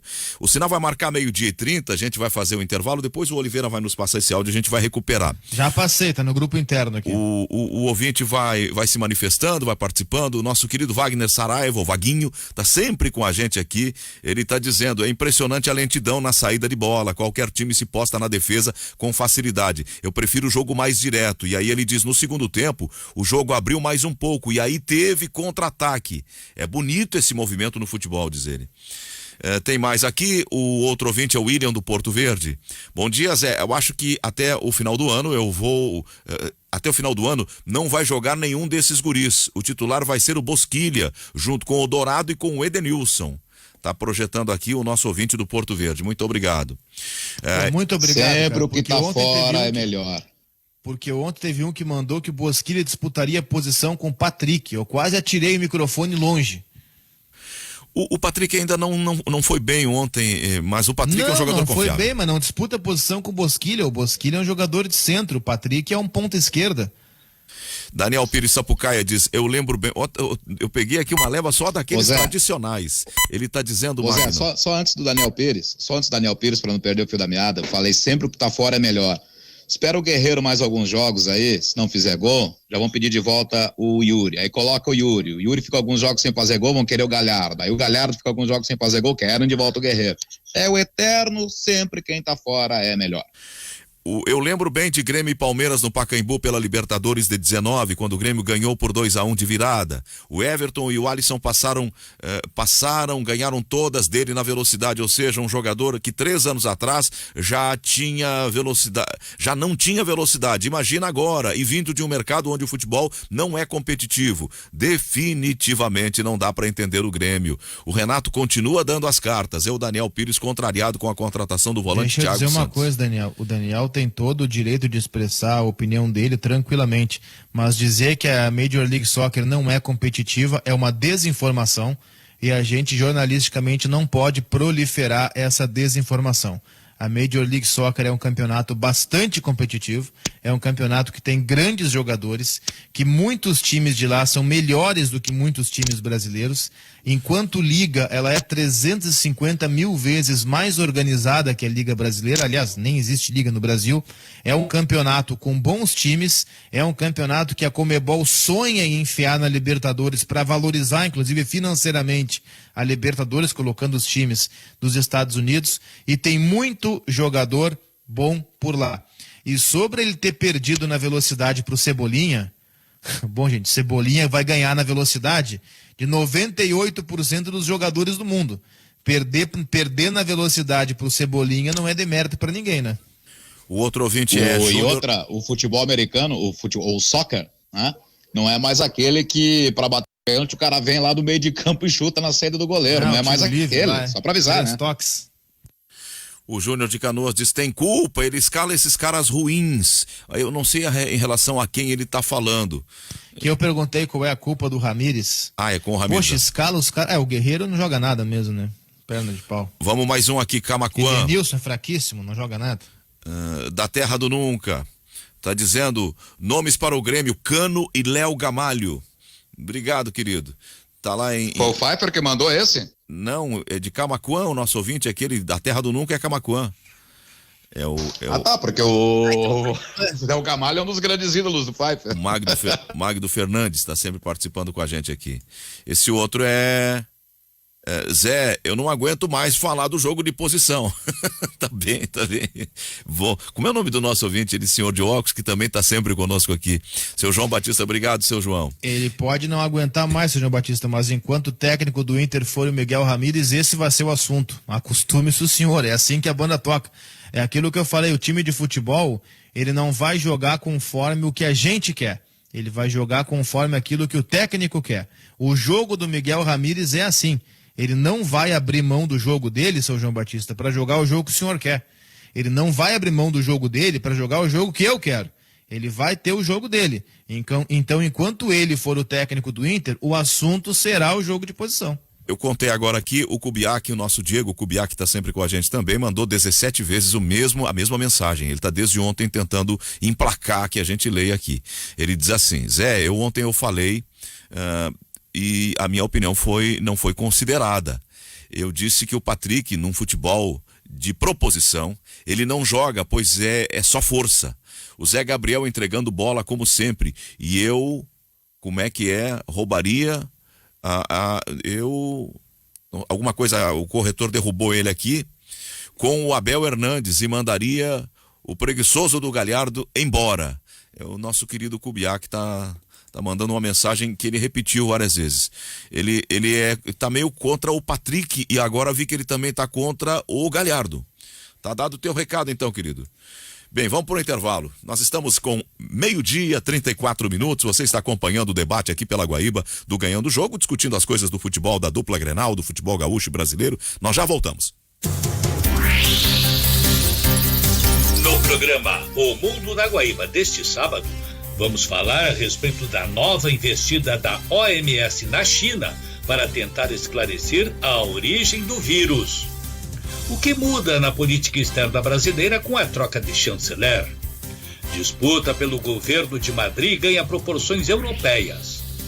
Árvores, a solução das grandes cidades para amenizar efeitos do aquecimento global. E você vai conhecer o país mais digitalizado do mundo. O Mundo na Guaíba, neste sábado às 7:30 da manhã. Apresentação: Jurandir Soares. Tem uma ideia para desenvolver a sua região? Participe da iniciativa Valor Local, fundo da CMPC, que vai financiar ações de melhorias nas comunidades onde a empresa atua. Se você tem um projeto sobre geração de renda, educação, meio ambiente, qualidade de vida e combate à pandemia, grave um vídeo sobre sua proposta e inscreva-se até 24 de abril. Mais informações em cmpc.brasil.com.br/VL. CMPC, renovável por natureza. O Chalé da Praça 15 te espera de portas abertas para almoço, happy hour ou jantar com deliciosos pratos ou petiscos e aquele chopp gelado. Mas se preferir, vamos até você através do iFood. Chalé da Praça 15, mais de 130 anos no Centro Histórico de Porto Alegre. E se você está em casa, mas precisa consultar, a doutora do outro lado da sua tela vai estar. E se precisa de receita, não tem que se preocupar. Ao final do atendimento, no e-mail vai chegar. E quando for consultar, pode até estar no sofá, na sua casa, do seu jeito. Na Dr. Clean é só agendar. Chegou o Dr. Clean On, o consultório online da Dr. Clean. Este é Leite na Campanha. No meu governo, Corsã e Banrisul continuarão públicos. Este é Leite no Poder. Encaminho à Assembleia, esperamos que possa se aprovar rapidamente a retirada da exigência do plebiscito para encaminharmos, então, o projeto de lei que autorizará a privatização da Corsã. Mentir ao eleitor é grave. Tentar roubar a voz da população é pior. Deputados, digam não à PEC da mentira. Digam sim ao plebiscito. Sim de bancários. De segunda a sábado, 9 da noite, não perca Gênesis na Record TV. A superprodução que mostra o início de tudo. O casamento de Abrão e Sarai passa por provações. Adianta não falar sobre isso. Finge que não afeta a gente. E Ur dos Caldeus não é mais como era antes. Pai, por favor, não aguento mais. E na próxima segunda, um momento emocionante. O chamado de Abrão. Não perca Gênesis na Record TV.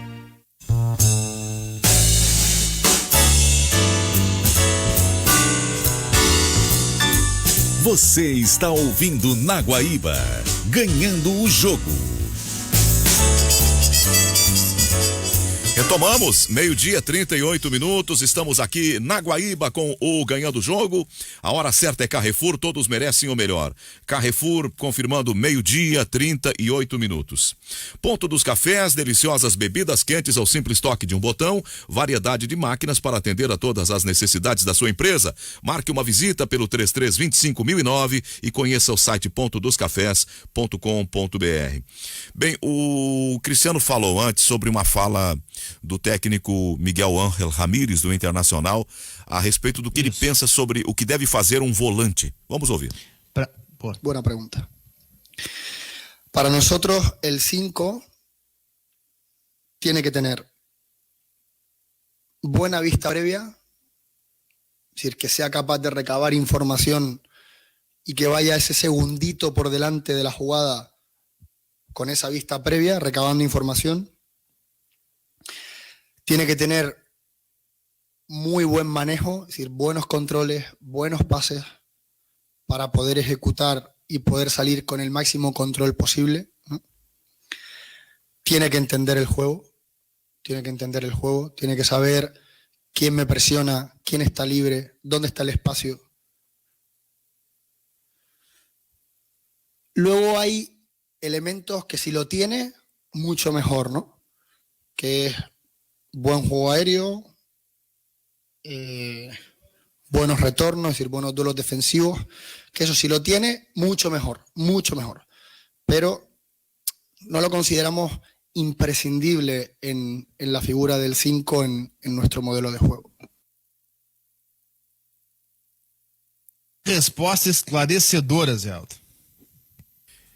A ideia dele... Posso fazer uma tradução aqui para quem porventura não tem compreendido o espanhol dele? Vai fundo. Eu entendo, mas aí eu acho que tem muitos que não entendem mesmo. A gente aqui, gente que não na entende. bancada, todos entendemos, mas só para aquele ouvinte que daqui a pouco não pegou o espanhol dele. Vou começar do final e depois ir pro começo. Ele disse assim, ó, camisa 5, primeiro volante, se tiver um bom jogo aéreo e uma boa capacidade defensiva, muito melhor. Se não tiver, tudo bem. Eu não considero isso imprescindível para um primeiro volante. Cara, essa resposta, eu não sei se não vai gerar uma guerra civil entre os mais, digamos assim... Mais um motivo para pressionar o Ramírez, hein? Isso, entre aqueles mais de um modelo antigo de futebol.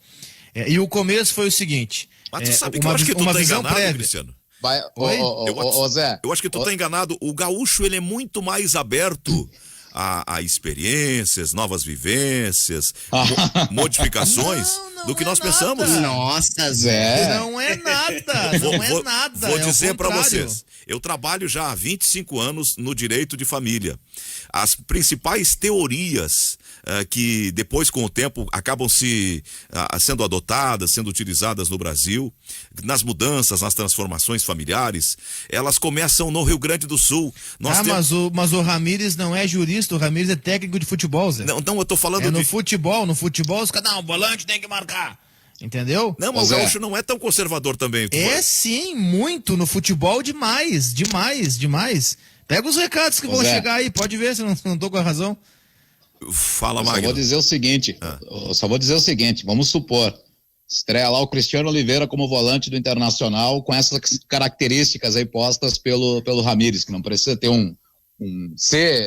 não é imprescindível, né? Ter um bom jogo aéreo ou ser bom de marcação.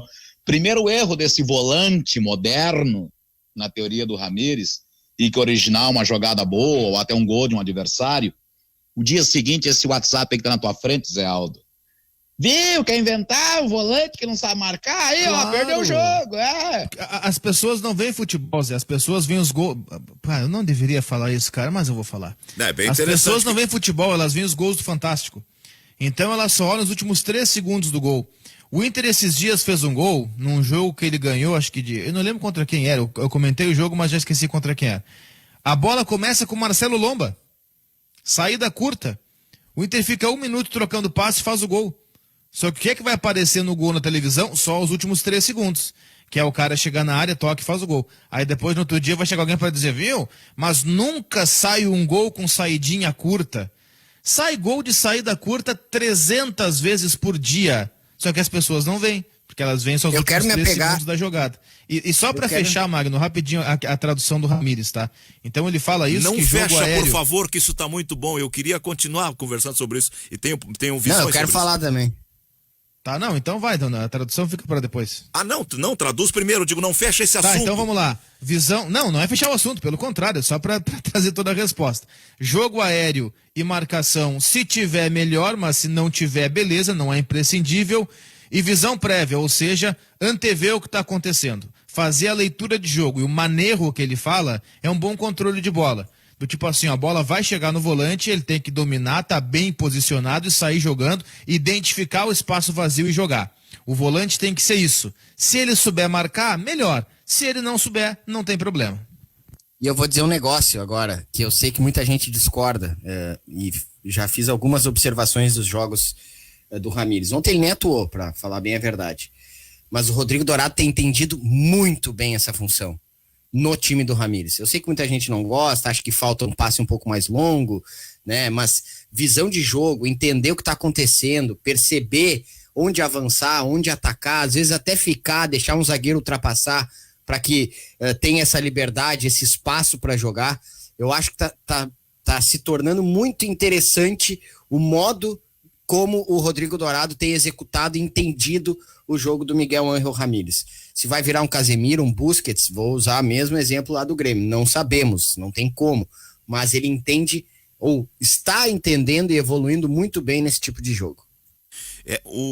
Nós estamos falando de um negócio muito interessante. Eu tenho, vocês também têm, todos nós temos, eu tenho pessoas assim que não interagem pelo rádio, que não ficam ali fazendo aquela militância das suas próprias ideias, mas que são pessoas que gostam de futebol, são pessoas que vão ao estádio, cada um por sua razão.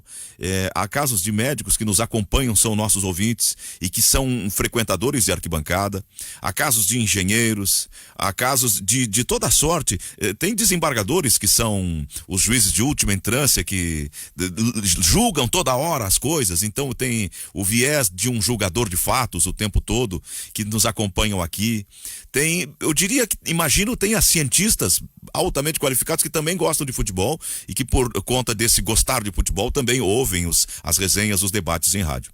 Essas pessoas têm mente aberta, porque é característica das pessoas sábias ter a cabeça dilatada, perceber que as transformações, que a dinâmica de evolução do conhecimento, ela tem que estar sempre aberta a novos aprendizados. E eu tenho, por conta dessa visão sobre a nossa audiência, que muitas vezes não interage aqui, mas que está lá com o rádio ligado, está nos ouvindo pelo celular e tal, essa compreensão que as pessoas são capazes de entender o jogo do Ramírez, de aceitar o jogo do Ramírez e de tolerar que um técnico espanhol veio e que diz, olha, um volante não precisa só marcar, um volante não precisa só fazer faltas, não precisa só dar chutão, um volante pode, isso não é imprescindível, o volante pode fazer outras coisas. E esse público está aí, está com o rádio ligado, nos acompanhando. É isso que eu tentei ali no começo dizer, numa comparação com o direito de família, que o Rio Grande do Sul é mais aberto e que evolui mais rápido que os outros estados, para dizer que o Rio Grande do Sul não é tão conservador quanto parece. Aí alguém já me mandou aqui, ó, o Marcelo, ele disse assim, Zé Aldo, coloca lá na outra rádio, acompanha outro horário, outro programa, tem os caras lá são conservadores. Não, também deve ter gente lá, aqui temos conservadores, lá também tem gente com mente aberta. Em todo lugar nós temos tipos humanos, mentalidades diferentes. Não é uma questão de ser conservador, Zé. Eu já me estendi demais, eu não queria... Não, mas vale, esse assunto também, é interessante. Não, eu sei, mas é que eu sei que muita gente quer falar, eu não quero monopolizar. É que se a gente for pro lado de conservador versus mente aberta, cara, vai entrar política no meio. Não, estamos no futebol. É isso aí. Tamo no futebol. Aí que tá, é futebol. O assunto é futebol. Eu não usaria conservador, eu usaria os catedráticos. Tem uma coisa fechadas, também, né? Fala, Gutierrez Sanches. Tem uma coisa que a gente também, às vezes, reluta em entender. Existem inúmeras maneiras de se jogar futebol, de se montar uma equipe, de se seguir como filosofia, e que eu não gosto. Tem vários jeitos de jogar futebol que eu não gosto, e que dão certo. Ontem mesmo, numa microanálise, né, com a lupa bem pequena, assim. Ontem foi o que aconteceu no jogo do Grêmio, por exemplo. Era um meio-campo de 3 volantes, havia uma explicação para isso, uma intenção e teve boa execução disso. Eu discordo, mas não posso aqui também chegar e dizer, fez do jeito errado. Não, são várias maneiras. O que a gente às vezes fala, tem outras duas coisas, que é eu ter um jeito preferencial, mas entender que aquele outro jeito que não é o meu está dando certo ou é o melhor para aquele momento, para aquela situação.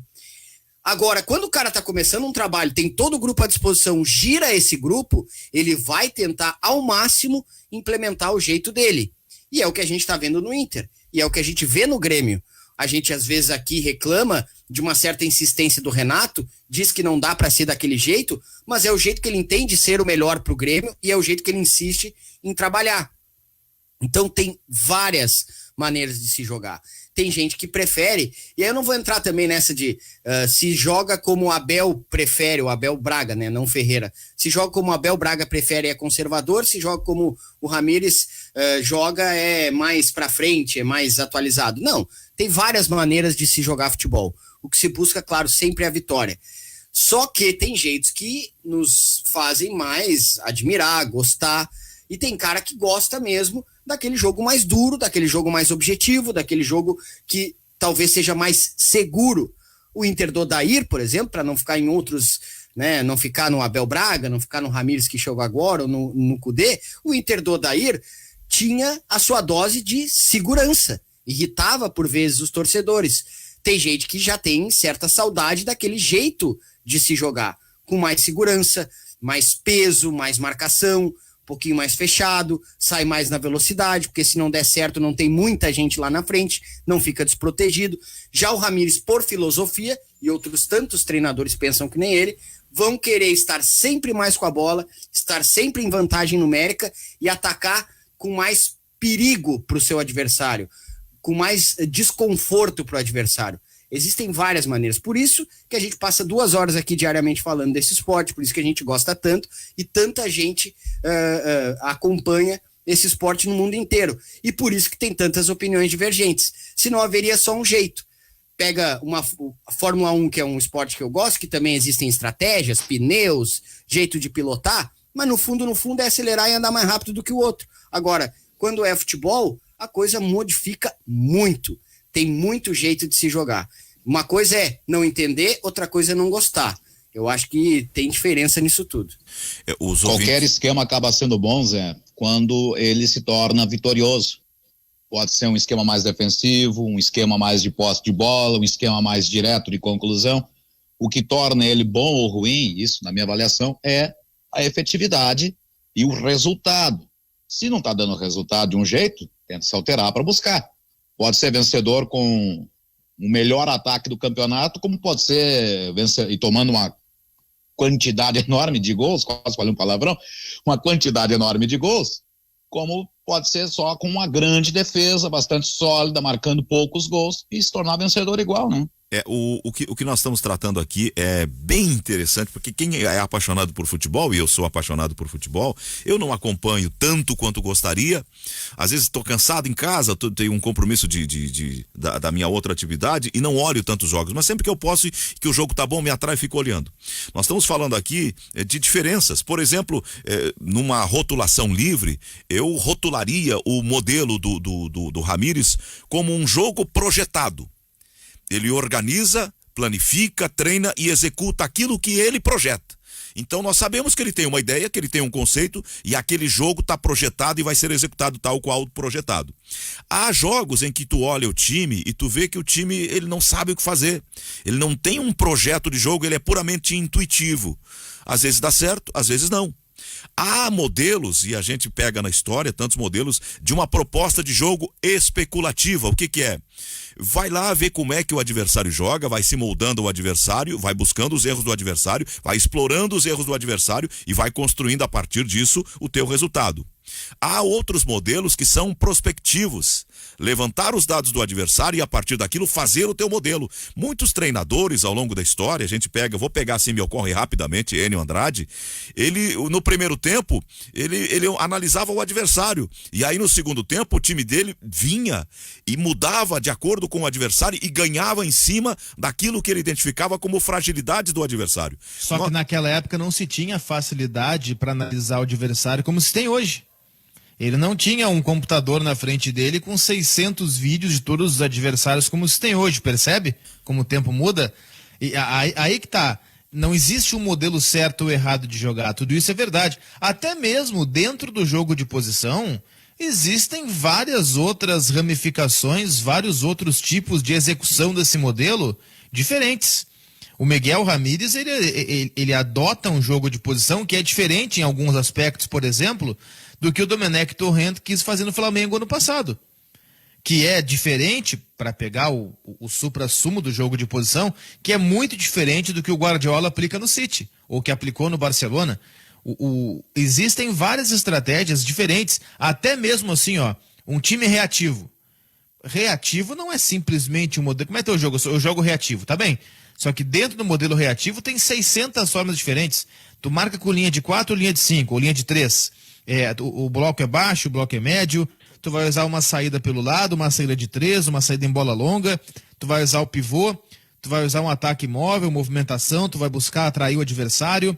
Tu vai ter um falso 9, tu vai ter um cara na área. Como é que tu vai fazer? Existem, cara, milhões de jeitos diferentes de jogar futebol. É por isso que o futebol é tão maravilhoso. E eu só quero corrigir assim, não é que um assista mais ou menos que o outro. Eu acho que todo mundo aqui assiste futebol igual, gente. O que eu peço e cobro, e acho que por parte da imprensa é obrigação, é mais do que pedir e cobrar, é o seguinte, não é olhar onde é que tá a bola e achar que o jogo se resume àquilo, é prestar atenção no que tá olhando. Todo mundo olha os mesmos jogos. Vocês não acham que eu aqui fico vendo os jogos do campeonato boliviano? Eu não faço isso. A gente vê os mesmos jogos, temos os mesmos canais. Só que a questão é prestar atenção. Mas esses dias tu me mandou, uma mensagem, Oliveira. Tu me mandou uma mensagem que tava passando Blooming e Jorge Wilstermann. Nem vem. Não é verdade. Não é verdade. Mas esses dias passou o jogo do Vélez, eu vi. Cara, o Vélez é muito bom. Aliás, saíram os potes da Libertadores, viu? Saíram os potes da Libertadores. Isso é importante, viu, Zé? A gente falar na parte final do programa. Não sei se quer estender mais o assunto do Ramires. Nós estamos com mais 3 minutos de programa, então fala agora, vamos ver. Não, vamos lá, saíram os potes da Libertadores, tá? Eu não sei exatamente quando vai ser o sorteio, mas o Inter tá no pote 2, tá? E o Grêmio no pote 4, porque ele vem da pré. Então, assim, no pique, rapidinho. Pote 1 tem o Palmeiras, o Flamengo, o São Paulo, o Boca Juniors, o River Plate, o Cerro Porteño, o Olímpia e o Nacional de Montevidéu. Esse é o pote 1. Nacional de Montevidéu agora com o D'Alessandro. E Leandro Fernandes. Seriam esses? Eles não jogam entre eles. Cabeças? Não, isso, não jogam entre eles. Sim, são os cabeças de chave. Esses são os cabeças de chave. Palmeiras, Flamengo, São Paulo, Boca, River, Cerro, Olímpia e Nacional de Montevidéu. Pote 2, que é o pote do Inter. Ou seja, esses aqui o Inter não enfrenta. São aqueles que são no pote do Inter para ser sorteado. Inter, Atlético Mineiro, Defensa e Justiça, Racing, Universidade Católica, Santa Fé, LDU e Barcelona de Guayaquil. Pote 2. O pote 3. Fluminense, Argentinos Júniors, Vélez Sarsfield, The Strongest, América de Cali, Sporting Cristal, Universitário do Peru e Deportivo Táchira da Venezuela. E o pote 4, para fechar, tem 4 times já definidos e os outros vêm da pré. Always Ready, da Bolívia, União La Calera, do Chile, Rentistas, do Uruguai e La Guaira, da Venezuela. E aí aqueles que vêm da pré, São Lourenço ou Santos, Del Valle ou Grêmio, Libertad ou Atlético Nacional, Bolívar ou Júnior de Barranquilha. Bom, então vai pintar a pergunta, pode ter Grenal na fase de grupos? Pode ter Grenal na fase de grupos. Me chama a atenção que, ao menos posso me passado, mas todos clubes com história. Até mesmo os venezuelanos, evidente, mas com história em Libertadores. Não tem um achipato da vida, como é que é esse que o Grêmio jogou agora ali? Ayacucho. Ayacucho. E tem brasileiro nos 4 potes. Só... Exato, e só gente grande, só tradicional. Só que aí assim, os brasileiros já definidos não podem ficar no mesmo pote. Só os que vêm da pré. Então, o Santos, se passar pelo São Lourenço, pode cair num grupo de brasileiro. E o Grêmio, se passar pelo Del Valle, pode cair num grupo com brasileiro também. Bem, o programa está chegando ao final, vem na sequência, obrigado Oliveira, obrigado Guti, obrigado Magno, obrigado Oreste. Não ouviu o Oreste tá por aí ainda, padrinho? Padrinho deu uma saída, nos deu tchau já. Padrinho já foi, agora foi aquela comida boa. Bem, a gente volta amanhã é feriado, mas nós estaremos aqui às 11 da manhã. Na sequência tem as notícias do correspondente Guaíba com o Guilherme Kepler. E na sequência, o meu querido Julinho Ribeiro, meu fraterno parceiro, que está chegando para apresentar o Boa Tarde Brasil. Obrigado pela companhia, repito, e até amanhã às 11 da manhã. Tchau!